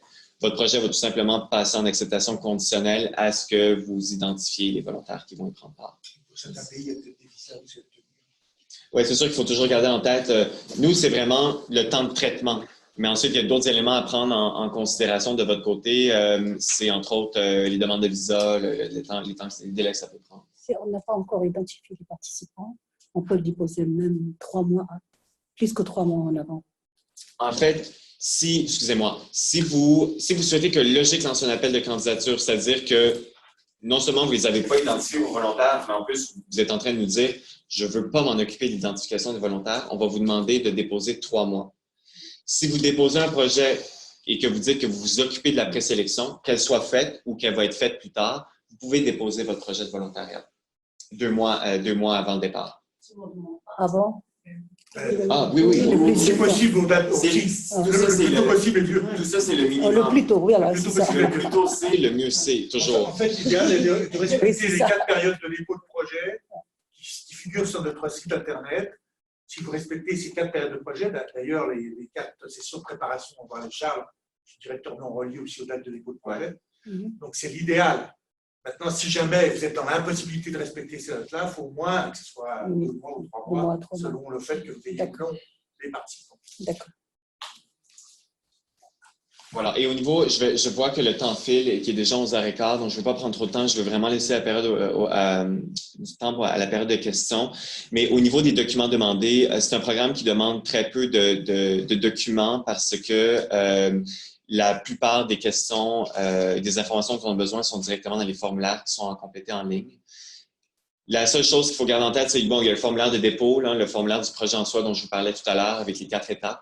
Il y a une fiche de candidature qui doit être complétée par le jeune en tant que tel. Dans la fiche de candidature, on demande vraiment d'informations très générales là, pour vérifier l'admissibilité, son âge, etc. Puis avoir d'informations aussi sur des personnes à contacter en cas d'urgence, ce genre de choses. Et finalement, on demande un formulaire de motivation qui est téléchargeable, que le jeune doit compléter et qui doit joindre aussi à son dossier. Donc, c'est le fameux formulaire dont je vous parlais tout à l'heure. Et il y a une exception pour les Carrefour Jeunesse Emploi. Les jeunes qui sont présélectionnés par les Carrefour Jeunesse Emploi n'ont pas besoin de compléter ce formulaire de motivation. On demande au Carrefour Jeunesse Emploi, parce que je sais qu'il y en a quelques-uns en ligne notamment, on demande au Carrefour Jeunesse Emploi de nous fournir un document qui résume le profil des candidats. Voilà un peu, ça fait le tour. Il y a sûrement... Juste une petite chose qu'on n'a pas évoquée. Qu'est-ce qui va être demandé à la structure d'accueil? Il va être demandé, on ne verse pas, nous, de PERDIEM ou d'indemnité à la structure d'accueil, ça c'est clair. On va simplement demander à la structure d'accueil de proposer un mandat de volontariat intéressant pour le jeune, de lui proposer aussi un encadrement pour la réussite de son mandat de volontariat et uniquement de prendre en charge le transport entre son lieu d'hébergement et le lieu de réalisation de son mandat de volontariat, de sa mission de volontariat. Pendant la réalisation du projet et également tout autre aide que vous seriez en mesure d'apporter aux jeunes sera évidemment possible, mais ce n'est pas obligatoire. Ce qu'on demande, c'est au moins d'assurer, on va dire, le transfert local entre le lieu d'hébergement et le lieu de réalisation du projet. Juste pour dire pour le lieu d'hébergement et le lieu de réalisation du projet, que c'est vraiment donc pendant la réalisation du projet, évidemment, nous, on prend en charge vraiment le déplacement pour se rendre au projet en tant que tel. C'est vraiment, autrement dit, on fait allusion ici à l'autobus local, la passe de métro ou une passe Bixi, là, par exemple, si c'est à Montréal. C'est ça à quoi on fait référence. Mais Logique offre évidemment un soutien financier pour le transport en soi pour se rendre au projet à l'aller et au retour. Mais donc, comme le disait Thierry, pour l'organisme d'accueil, on va demander plusieurs éléments. On demande un certain nombre d'employés permanents pour assurer la capacité d'accueil. S'il y a un seul employé permanent, qu'on nous demande 6 volontaires, généralement, ça sera refusé. Il faut le statut organisme ou coopérative non lucratif, capacité d'accueil, avoir bien compris évidemment la notion de volontariat et aussi potentiellement appuyer le jeune dans sa recherche d'hébergement s'il le demande. C'est pas en tant que tel une obligation, mais on l'encourage. La seule prise en charge financière, c'est ce que Thierry disait tout à l'heure, donc c'est le transport local pendant la réalisation du projet. On demande l'accueil, la formation, un suivi régulier pendant le projet. Et tout ça, c'est pas juste symbolique quand on dit de nommer une personne ressource qui va servir qui va servir de personne ressource d'encadrant. J'aime pas trop le terme encadrant, mais c'est pas juste symbolique, ça demande vraiment un encadrement assez important auprès des volontaires. En France, ils appellent ça un tuteur. Oui, en France, ils appellent ça un tuteur, il y en a qui appellent ça des accompagnateurs. Nous, on utilise moins ce terme-là au Québec, là, le terme tuteur. Très souvent, on parle d'accompagnateur, parfois superviseur, mais superviseur, ça fait plus emploi, stage. Mais bref, nous, on parle de personnes ressources, mais une personne qui va vraiment encadrer ce jeune, qui va l'accueillir, qui va le former aussi à son arrivée, qui va assurer un suivi régulier, etc., auprès des jeunes. Je vais peut-être maintenant ouvrir la période de questions autant en ligne qu'en personne. Ce que je vous propose, c'est que je vais essayer le plus possible d'alterner entre les personnes qui posent des questions en ligne et les personnes qui posent des questions ici en salle. Simplement, avant de poser votre question, je vous invite à nous rappeler votre nom et l'organisme pour lequel vous travaillez. Et simplement vous dire que donc à l'écran, vous avez aussi nos coordonnées. Si jamais il y a des questions par la suite, on va essayer de répondre évidemment aux plus de questions. Mais évidemment, aujourd'hui, l'objectif, c'est juste de pouvoir faire une première présentation, mais on vous invite vraiment à nous appeler après ou à nous écrire pour parler de questions plus spécifiques ou pour parler de possibilités de collaboration ou d'idées de projets que vous avez en tête, si vous souhaitez un peu valider l'animosité des projets que vous pourriez avoir en tête. Là. Voilà. Je vais arrêter de parler.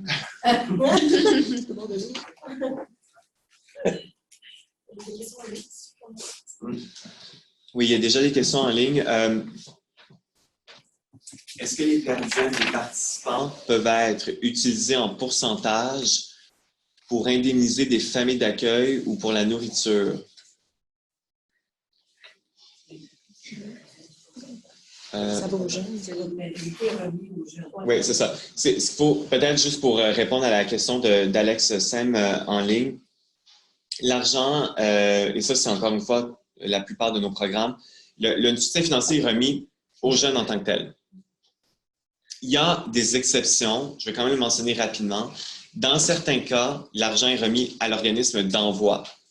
Et ces cas-là sont très précis. C'est les fameux cas dont je parlais tout à l'heure. Jeunes très éloignés du marché du travail. Très souvent, c'est des projets, donc, pas très souvent, pour que ce soit admissible, pour qu'on remette le soutien financier à l'organisme, que ce soit des projets de 3 semaines, des jeunes éloignés du marché du travail et qui, très souvent, toujours nécessitent des accompagnateurs. Donc, quand ces 2-3 conditions que je viens de nommer sont remplies, là, l'argent pourrait être excessivement remis à l'organisme d'envoi parce que l'organisme considère que les jeunes ne seront pas nécessairement en mesure de gérer l'argent qui leur serait remis. Ou parfois n'ont pas de compte bancaire, ou bref, ça peut prendre il peut y avoir différentes raisons. Mais la plupart du temps, c'est remis aux jeunes. Et c'est pour les dépenses associées au repas et à l'hébergement. Donc, évidemment que si c'est hébergement en famille d'accueil, il pourrait très bien avoir une entente entre l'organisme et la famille d'accueil ou entre le jeune et la famille d'accueil pour qu'une partie de cet argent-là soit remis à la famille en question. C'est même encouragé à la limite parce que ça permet aux jeunes d'avoir un hébergement chez l'habitant à moindre coût quand même, j'imagine. Donc pour lui, c'est tout bénéfice. Donc, en fait, le jeune qui reçoit $350 est libre, enfin cet argent va pour son hébergement et sa nourriture, peu importe la façon dont il agit. Oui, il y a une question. Oui, vous parliez qu'on n'a pas accès sur des résultats, que c'est bon pour le développement personnel du jeune, mais en même temps qu'on doit avoir un bénéfice à la communauté. Donc, je me demandais à ce moment-là, sans exiger peut-être des résultats comme tels, mais y a-t-il moyen quand même de s'assurer que le volontariat du jeune crée un réel bénéfice à la communauté, puis que ce n'est pas juste de développement personnel, ou comment on fait pour... parce que là, je pense, mettons nous comme organismes d'accueil ou même nos alliés en Amérique latine qui pourraient être des organismes d'accueil, il y a comme un bénéfice, un retour à la communauté qui est nécessaire. Oui, ça c'est certain. Peut-être juste clarifier ce point-là et peut-être répéter votre question aussi parce que le micro est un peu loin pour les personnes qui sont en ligne. La question qui nous est posée, c'est tout à l'heure, je parlais que le volontaire n'avait pas d'obligation de résultat. Et la question qui est posée, c'est est-ce que cette logique entre en contradiction avec le fait qu'on dise que les projets qui sont appuyés dans le cadre de Québec volontaire doivent avoir un impact pour la communauté et donc avoir certains résultats? Pour répondre à la question, en fait, ce que ça veut dire concrètement, c'est que le volontaire, le terme qui est important, c'est qu'il n'a pas d'obligation. Je mettrais peut-être plus l'accent sur le mot obligation que résultat. Il n'a pas d'obligation en tant que tel. On ne peut pas lui dire ou le réprimander de lui dire, par exemple, cette semaine, tu dois avoir accompli tel objectif, tu dois faire tel chiffre, tel ci, tel ça. On ne peut pas lui exiger ça d'un volontaire comme on peut le faire d'un employé.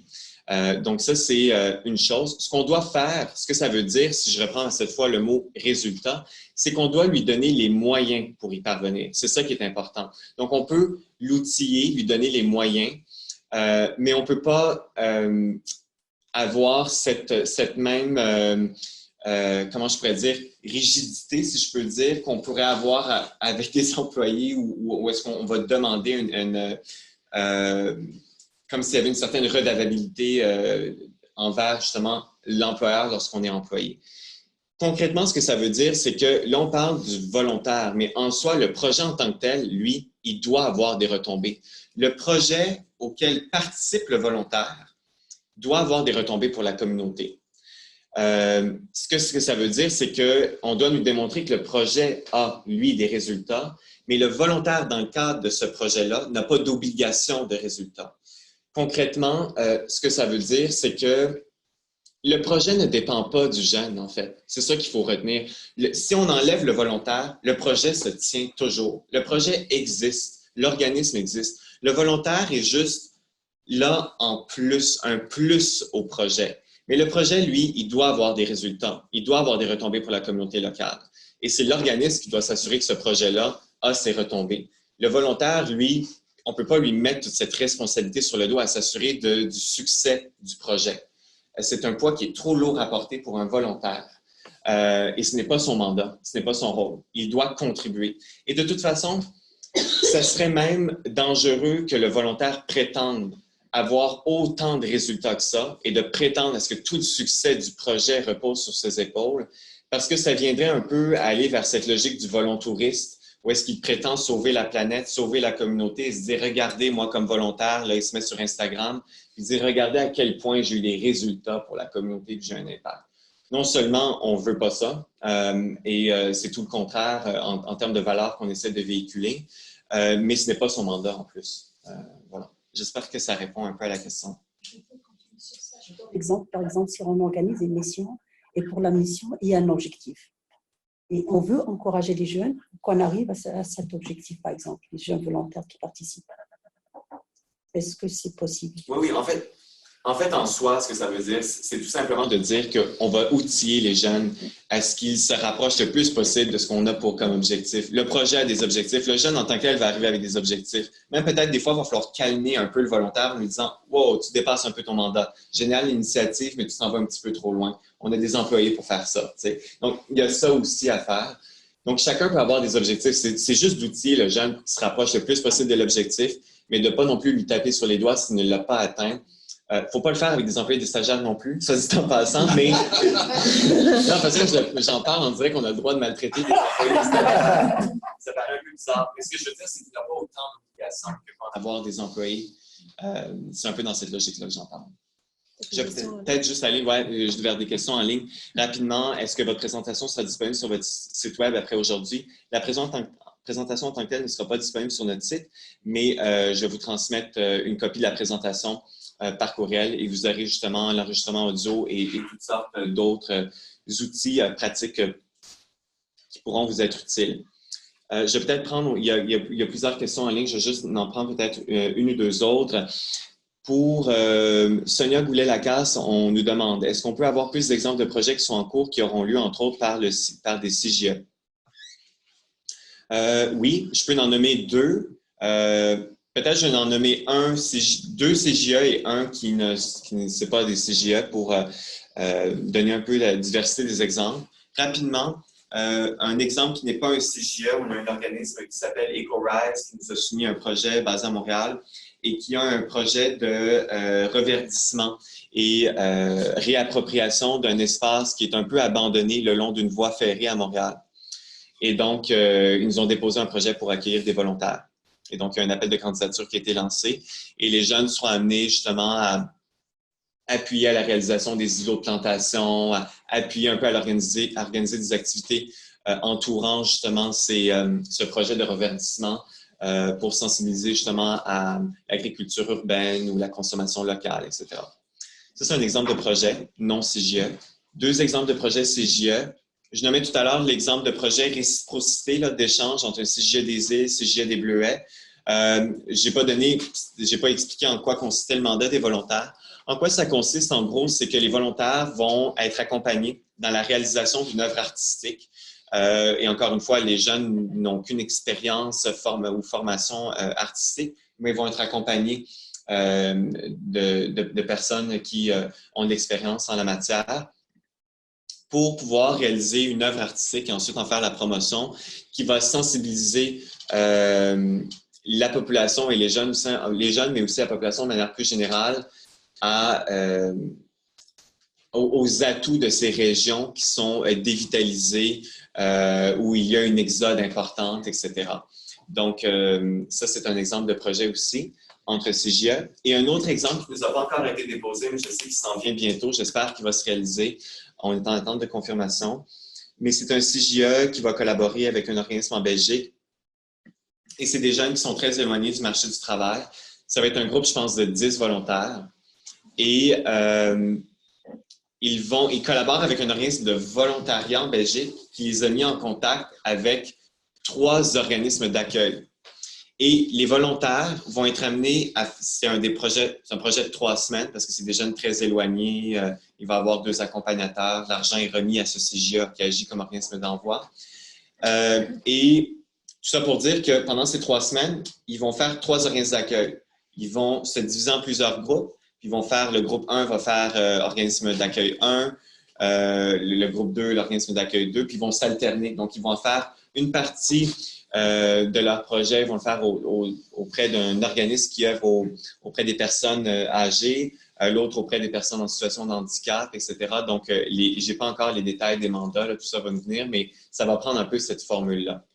J'en profite donc pour dire que oui, il peut y avoir, c'est plutôt rare, là, mais il pourrait y avoir des projets dans la même ville où il y a 2-3 organismes d'accueil, ça peut arriver.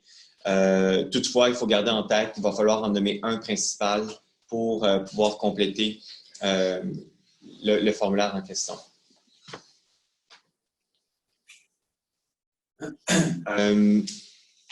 Il y a d'autres questions en ligne. Pour l'hébergement intensif, est-ce que c'est le jeune volontaire qui réserve ou bien c'est son organisme ou logique qui s'en occupe? De manière générale, c'est le jeune qui trouve son propre hébergement et qui le réserve, etc. Je dis de manière générale parce qu'encore une fois, il y a des exceptions. Lorsque justement on parlait des jeunes qui sont plutôt éloignés du marché du travail, qui sont accompagnés d'un organisme d'envoi sans pour autant être éloignés du marché du travail, très souvent l'organisme d'envoi va s'occuper de trouver l'hébergement. Parfois, l'organisme d'accueil le fournit. Ça aussi, ça peut arriver. Des fois, il y a des organismes d'accueil qui nous disent, voilà, on fournit l'hébergement. Nous, on ne va pas pour autant pénaliser les jeunes en coupant leur soutien financier. L'organisme d'accueil peut aussi conseiller sur l'hébergement. Peut aussi conseiller sur l'hébergement. Donc, l'exemple de l'accueil en famille, par exemple. L'organisme d'accueil peut très bien dire, on va loger le jeune. Ouais.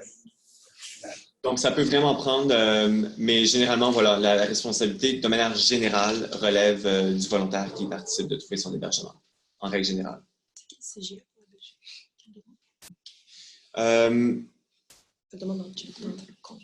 On me pose la question, c'est quel CGE pour la Belgique? C'est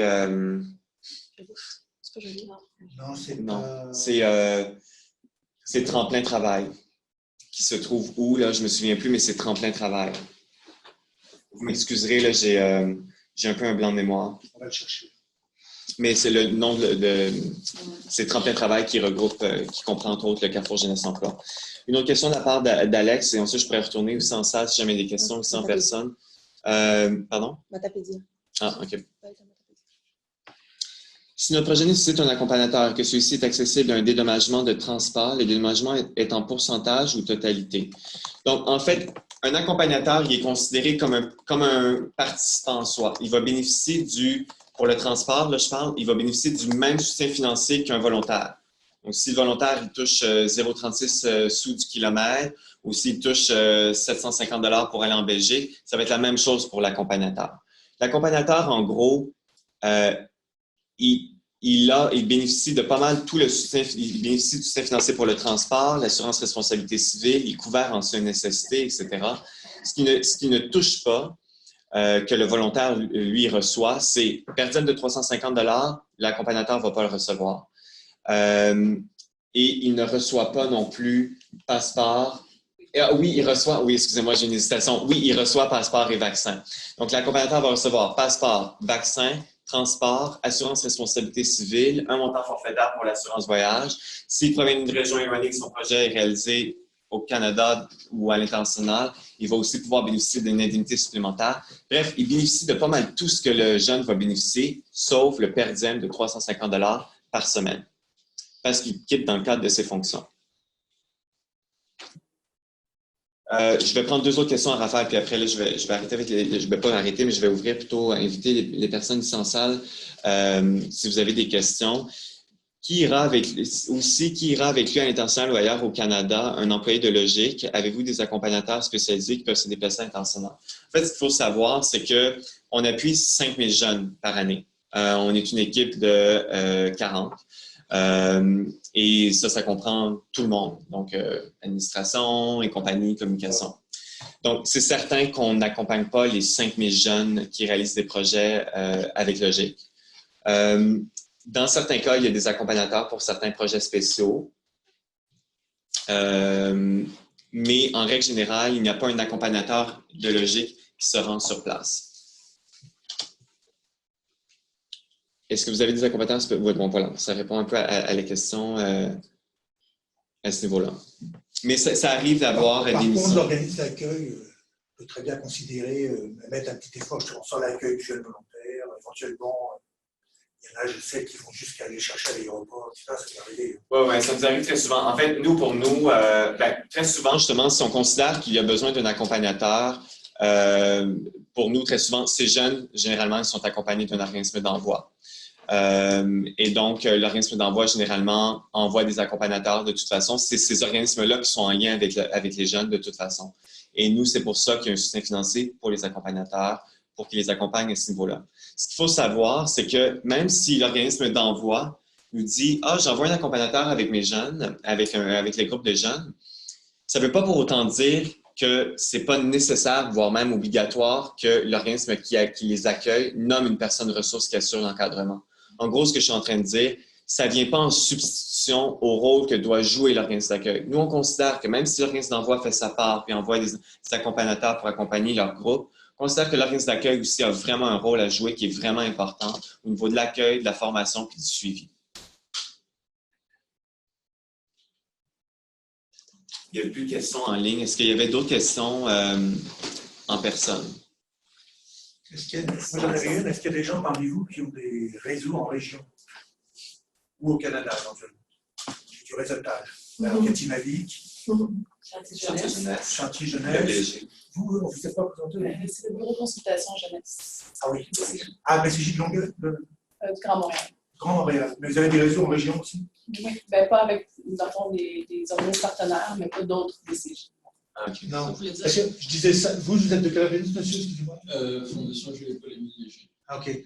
Je disais ça parce que justement, sur certains appels de candidature qui peuvent être intéressants, on peut lancer pour la recherche de volontaires. Donc, par exemple, là, l'exemple que donnait Charles, EcoRise à Montréal, il pourrait être intéressant de diffuser auprès de vos réseaux en région, parce que nous, évidemment, on cherche des jeunes qui viendraient à Montréal et non pas des Montréalais qui ne participent pas au projet.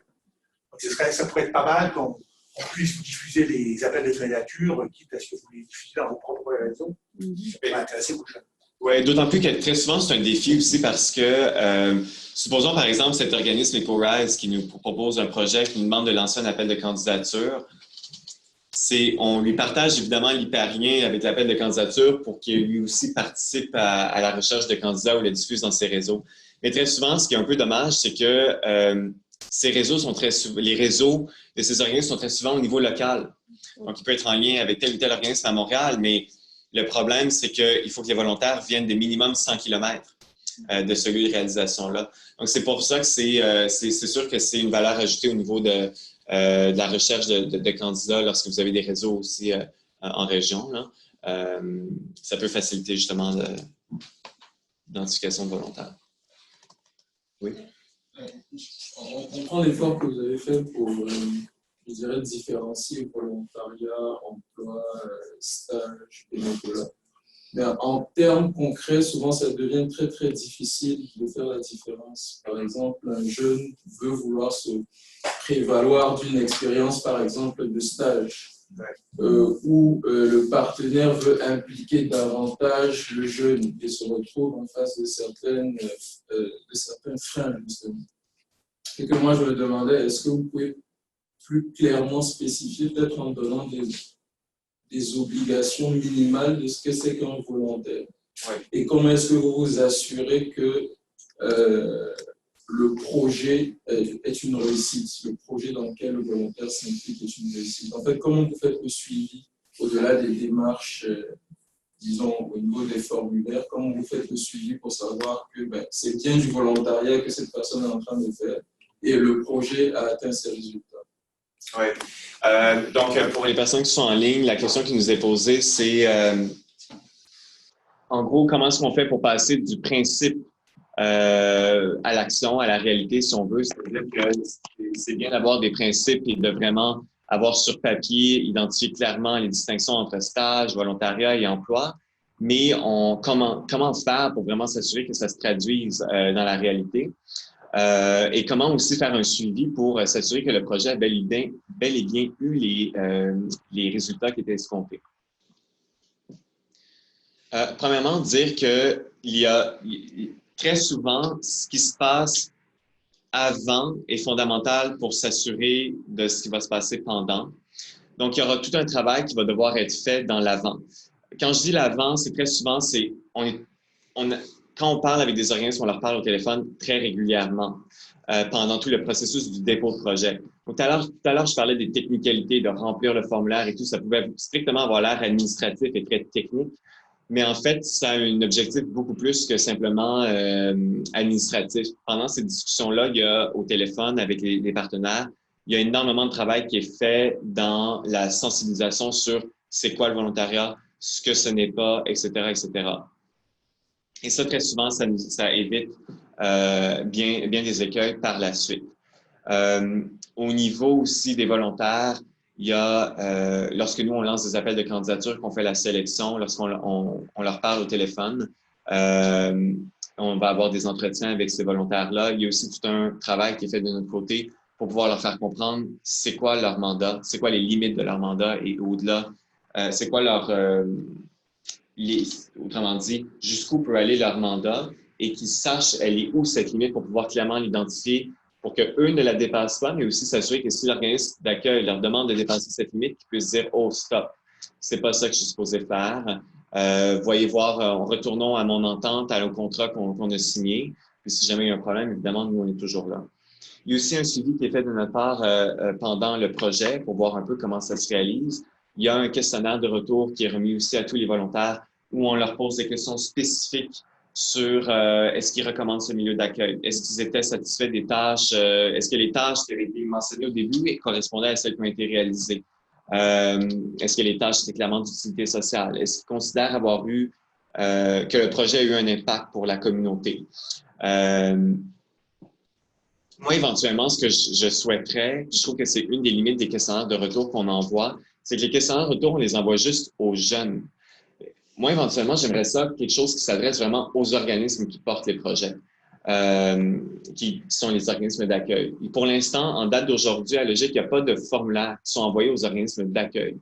Peut-être simplement dire aussi que dans les autres programmes, il n'y a pas tant de fois des organismes d'accueil, dans le sens, à part les offres de stage qu'on a, mais sinon, les autres formules de projets qu'on appuie, il y a très rarement même des organismes d'accueil. C'est très souvent des événements, des formations, des ci, de ça. Donc, l'évaluation se fait strictement à ce moment-là auprès du volontaire, des participants en tant que tels. Et je parlais beaucoup dont j'ai parlé tout à l'heure de la formation pré-départ des volontaires. Il y a tout un travail qui doit être fait de sensibilisation auprès des organismes d'accueil. Ça, c'est, honnêtement, je vais pas m'en cacher, c'est un défi parce qu'on a 600 volontaires par année. Le défi est quand même grand de pouvoir s'assurer justement qu'il n'y ait pas ces glissements-là. Puis nous, on en est conscient, on a mis différentes balises au moment de monter le programme pour vraiment s'assurer qu'il y ait, puis moi je ne dirais pas de glissement, qu'il y ait le moins de glissement possible, parce que c'est certain qu'on ne pourra pas l'éviter, on en est conscient. Puis je pense que c'est important et je pense que c'est sain aussi d'en avoir conscience, parce que ça serait se mentir de se dire qu'il n'y en aura pas de ces glissements-là, il va y en avoir. Nous, notre objectif, c'est qu'il y en ait le moins possible, puis qu'on sache quoi faire dans ces cas-là, puis de s'assurer de pouvoir répondre aussi aux besoins qui sont exprimés par le volontaire lorsqu'il nous exprime une insatisfaction par rapport justement au décalage qu'il y a pu y avoir entre le mandat qui lui avait été promis et le mandat qui lui est confié. Toi, tu as traité à un moment donné le projet de stage à Logique. Est-ce que tu as des choses à rajouter par rapport à cette notion de stage? Non, je veux dire par là, je la prends à court. Je ne comprends pas ta question. Non, mais je veux dire, le stage, tu demandais un CV à l'entreprise qui veut un stagiaire. Il y a par exemple des stagiaires, comme il y a des instituts de l'INM, ils prennent des stagiaires, ils vont prendre aussi des volontaires. C'est qu'eux doivent faire la différence entre un stagiaire et un volontaire. Un stagiaire, déjà, on va lui demander un CV. On va lui demander une tâche bien précise à effectuer qui va être utile, mais au bon fonctionnement de l'entreprise, au développement de l'entreprise à la limite, etc. Donc, il y a dans les organismes. Mais je pense que toutes ces balises-là sont importantes, mais c'est vrai que, encore une fois, malgré tout ça, on le voit, nous, parce qu'en fait, on a regardé différents programmes, dispositifs de volontariat, oui, aussi au Québec, au Canada, mais aussi à l'international. Puis, je le disais tout à l'heure, je parlais des relations bilatérales privilégiées avec la France. On a regardé aussi ce qui se faisait en France, pas juste pour s'en inspirer, pour les imiter, mais aussi pour s'en distancer à bien des égards. Je pense notamment au service civique en France. Peut-être que d'ailleurs, pas peut-être, je sais en fait que certains organismes qui participent aujourd'hui, qui accueillent justement des volontaires qui viennent de France notamment. On le sait que du côté du service civique, c'est pas une méga nouvelle, là, ça fait d'ailleurs les nouvelles. Il y a eu des glissements avec le service civique vers les stages. Vers l'emploi et vers du fonctionnariat caché. Parce que du côté du service civique, les entreprises ne sont pas admissibles, mais les organismes publics parapublics sont admissibles. Puis il y a un glissement important. Puis je pense que une des raisons aussi pour lesquelles il y a autant un glissement, c'est que nous, on a un marché de l'emploi ici qui est quand même assez intéressant. Là-bas, très souvent, ça prend la forme d'emplois cachés. Il y a tellement de jeunes qui cherchent de l'emploi que très souvent, il va y avoir des mandats de volontariat qui vont être acceptés qui peuvent s'apparenter à de l'emploi dissimulé. Il y a aussi le fait qu'ils visent des effectifs complètement... ils veulent passer de 150 000 volontaires, je crois, à 300 000, un chiffre fou. Je me souviens plus sur quelle période. Donc, j'ai l'impression aussi que ça contribue à accepter des projets de volontariat, des mandats qui, on sait que c'est limite, mais on les fait passer. Nous, c'est sûr, on a beau avoir nos effectifs, puis on l'a toujours fait clair, autant à l'interne qu'à l'externe. Nous, on va pas plier sur, on va pas, y aller avec la quantité au détriment de la qualité des projets au moment de leur acceptation. Mais encore une fois, comme tu disais, Mustapha, c'est sûr que ça n'empêche pas le glissement après par l'organisme d'accueil. Puis là, c'est sûr que ça va demander un suivi aussi de notre part, au-delà de ce qui aurait été fait en amont.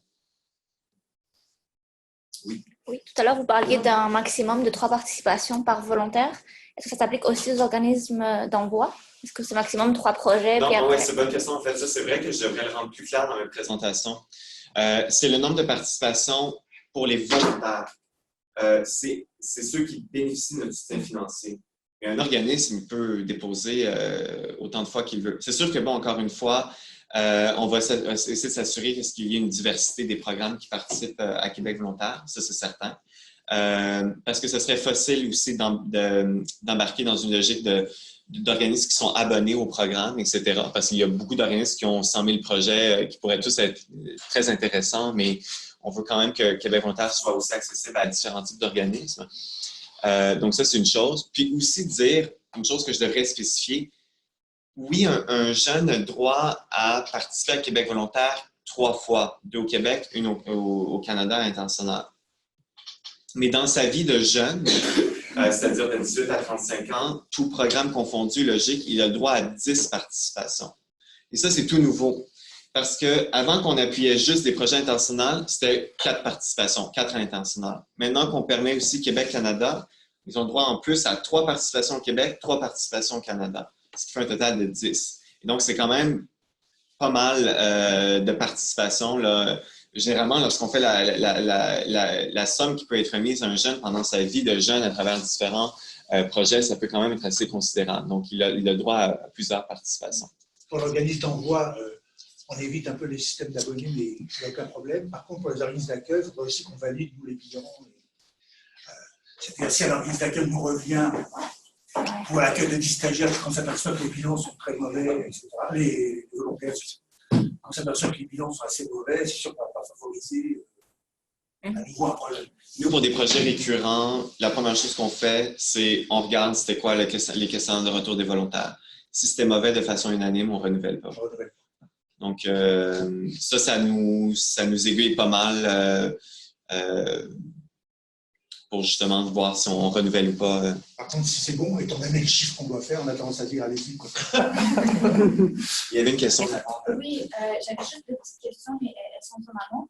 Je sais que précédemment, on s'était parlé par rapport au territoire couvert par le projet QSF. Est-ce que c'est distingué complètement de l'affaire mondiale Canada ou ça a changé comme ça? L'affaire mondiale Canada. Peut-être dire. À l'international. Oui, peut-être dire deux mots par rapport à Québec sans frontières. Vous avez vu, bon, premièrement, Québec sans frontières, donc un programme d'initiation à la solidarité internationale pour des jeunes du Québec qui est co-géré par le ministère des Relations internationales de la francophonie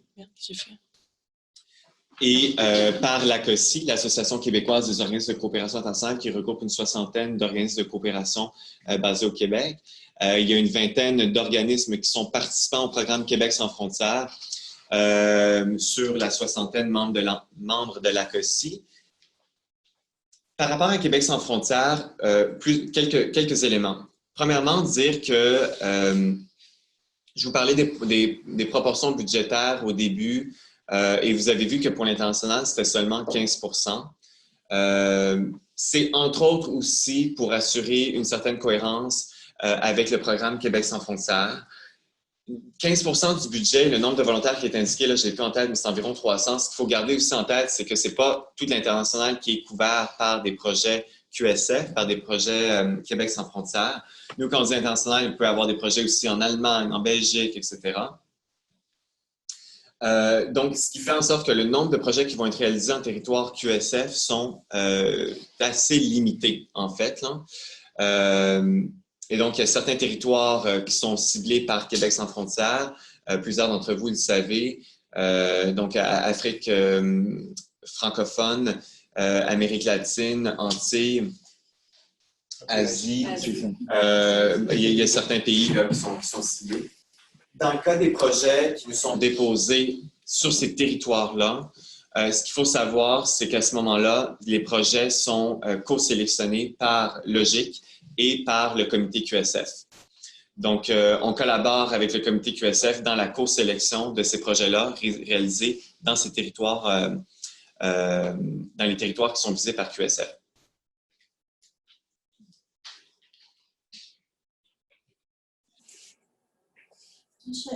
J'avais un commentaire par rapport aux organismes d'accueil. Je sais que je partageais mon commentaire. Dans le domaine de l'éducation à la citoyenneté, nous, c'est notre mission principale, puis nos alliés aussi, en Amérique latine surtout.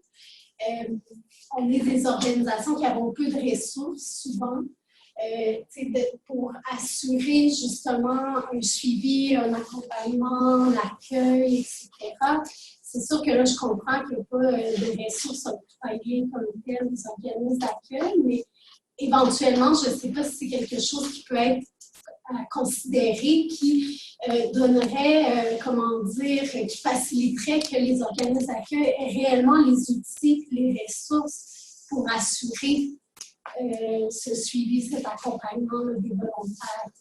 Parce que, comme vous dites, vous n'envoyez pas pour l'instant nécessairement des questionnaires aux organismes d'accueil, mais bon, je connais plusieurs personnes autour de la table. Là, je pense que dans le milieu là, de la solidarité et tout ça, c'est sûr qu'on manque souvent de ressources pour réellement bien accueillir et accompagner des volontaires, que ce soit via Logique ou via d'autres canaux.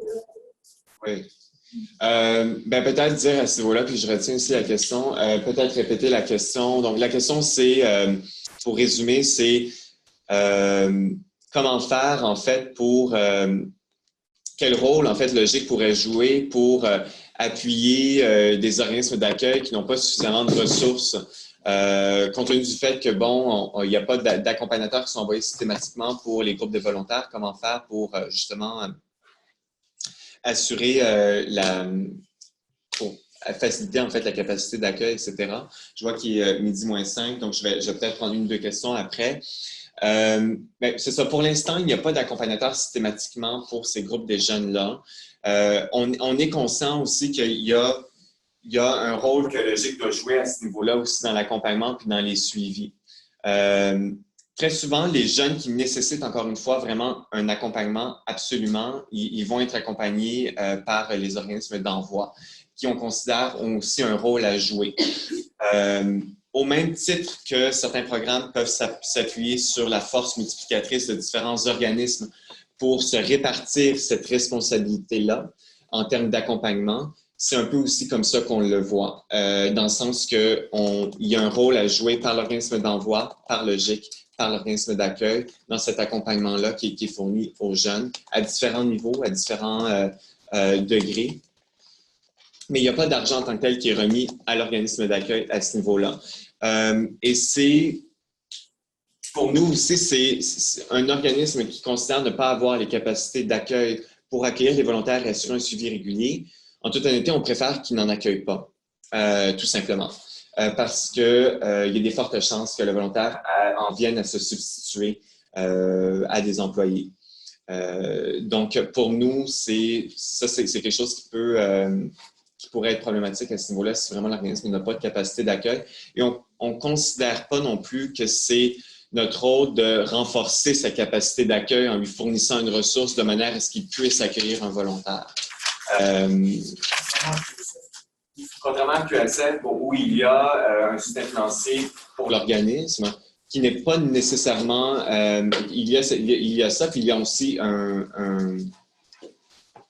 un accompagnateur aussi qui accompagne le groupe. Là. De notre côté, il n'y a pas ce soutien financier plus accompagnateur de façon systématique pour les groupes qu'on envoie. Il y avait une autre question. Oui. En fait, j'aimerais ça rebondir sur la question qui a été posée. Chez nous, ça fait longtemps qu'on reçoit déjà des missions, mais le service civique de l'OFQJ, on n'est pas une grosse équipe non plus. Je pense qu'il y a une façon d'avoir une personne référente sur place pour faire un suivi qui est plus ponctuel à toutes les semaines, à toutes les 2 semaines, mais de s'assurer que le volontaire soit avec, que ce soit un chargé de projet, un coordonnateur, justement pour un peu être en renfort. Donc, je pense qu'une personne référente n'a pas besoin, ou une personne ressource n'a pas besoin d'être là constamment, en fait, à le suivre, mais c'est vraiment d'avoir une communication à l'interne, à savoir avec le chargé de projet, avec le coordo, comment ça se passe, puis de faire des suivis un peu plus aléatoires, si on veut, que la personne ressource de l'organisation, pour après ça demander comment ça se passe, à savoir est-ce qu'il y a autre chose qu'il a envie, est-ce que c'est quelque chose qui lui plaît. C'est une façon aussi de ne pas tomber dans le poste en tant que tel, là, puis justement d'offrir en fait une panoplie d'opportunités en fait aux volontaires. On connaît un peu plus les besoins au niveau des communications, au niveau de peut-être lui offrir différents challenges à ce moment-là, si on sait qu'il y a d'autres membres de l'équipe qui ont peut-être besoin de renfort ou quoi que ce soit. Donc, je pense que c'est une façon aussi en équipe de faire un suivi, même s'il y a une personne ressource, de faire un suivi en fait sur le déroulement de la mission du volontaire. Oui, c'est sûr que cette responsabilité-là comme ressource, comme personne ressource peut être répartie tout en ayant une personne référente. Il faut savoir aussi que on a beau dire que c'est un programme qui est accessible à tous et qui va entre autres viser des jeunes ni en emploi, ni en études, ni en formation, ou certains jeunes éloignés pourraient y participer. Il en demeure pas moins, puis ça, on en est bien conscient, que la majorité de ceux qui vont participer au programme Québec volontaire, c'est des jeunes qui, très souvent, n'en sont pas à leur première expérience de mobilité, ont un minimum d'autonomie, etc. Et ça, c'est le cas, c'est pas juste le cas de Québec volontaire, c'est le cas de bien des programmes d'ailleurs, de volontariat ou autres. Donc, on sait, on peut déjà prédire qu'on s'enligne vers ça.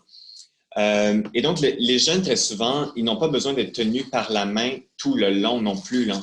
Ils aiment bien même avoir une certaine autonomie, qu'on leur laisse une certaine marge de manœuvre ou esprit d'initiative, etc., tout en restant dans leur capacité dans le cadre de leur mandat. Mais c'est juste d'avoir une personne référente en cas de besoin. Et les gens qui, eux, sont vraiment... n'ont pas ce minimum d'autonomie qui peut être nécessaire pour partir sans accompagnateur. Là, généralement, on parle de projet de groupe 3 semaines et là, nous, on finance les accompagnateurs de la structure d'envoi. Je vois qu'il est 11h59. Je pourrais peut-être prendre une dernière question. Il n'y avait pas d'autres questions en ligne. Hein? Est-ce qu'il y avait des questions aussi en salle? Ou... On peut peut-être conclure. Est-ce que parmi vous, suite à cette présentation, il y en a qui verraient la possibilité soit d'envoyer, soit d'accueillir des volontaires ou de faire appel simplement à ce programme-là dans un avenir proche ou à moyen terme? Oui, certainement. Oui, certainement. C'est possible? Oui. Dans tous les cas, comme je vous dis, pour nous, l'objectif, c'était vraiment juste de vous présenter de façon générale ce programme-là. Puis par la suite, on pourra faire des suivis aussi plus précis, plus spécifiques. On a fait une séance d'information comme ça, juste pour les Carrefour Jeunesse Emploi la semaine dernière. Il y avait environ une 50aine de CGE qui ont participé.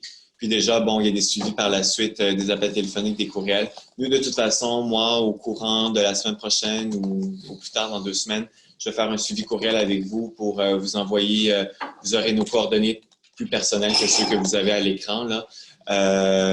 Et comme je vous dis, la présentation d'aujourd'hui et d'autres informations complémentaires. Et puis n'hésitez pas aussi à faire la promotion du programme autour de vous, dans vos réseaux respectifs. Pour nous, comme je vous dis, on a un gros défi, c'est la première année, on a beaucoup de volontaires à aller chercher. Donc on compte sur vous, sur vos réseaux respectifs, pour diffuser la bonne nouvelle. Et on a des appels de candidature. On a déjà plusieurs appels de candidature qui sont en cours à l'heure actuelle pour Québec volontaire. Donc, ils sont disponibles aussi sur notre site. Donc, si jamais vous voyez des jeunes qui gravitent autour de vos structures et qui se cherchent des projets auxquels participer, bien, il y a toujours la possibilité de pouvoir soumettre sa candidature à ces appels-là. Voilà. Mais écoutez, merci. Merci à tous ceux aussi qui sont en ligne. Oui, merci. Tous ceux qui sont en ligne en région, merci beaucoup d'avoir participé. On espère que ça a été profitable pour vous. Donc, on attend de vos nouvelles et à tout moment, l'équipe Engagement Citoyen, Charles, mais aussi tout le monde, peut répondre à vos questions à tout moment. N'hésitez pas. Merci d'être venu en si grand nombre. Merci. Oui, merci.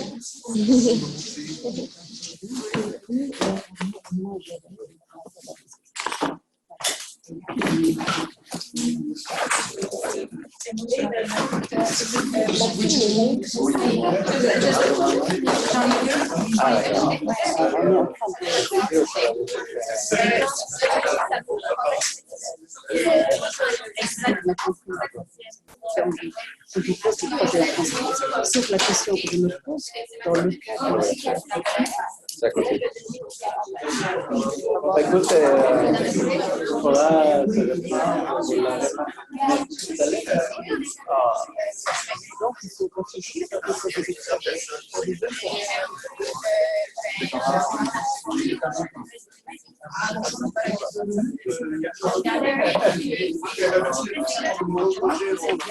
on a mais pour le moment, on n'a pas tous des volontaires parce qu'il n'était pas encore. On l'a fait, il n'était pas encore descendu. Mais on a les jeunes, en fait, il y a des universitaires, des stagiaires, et il y a volontaires. Il y a une seule, en fait.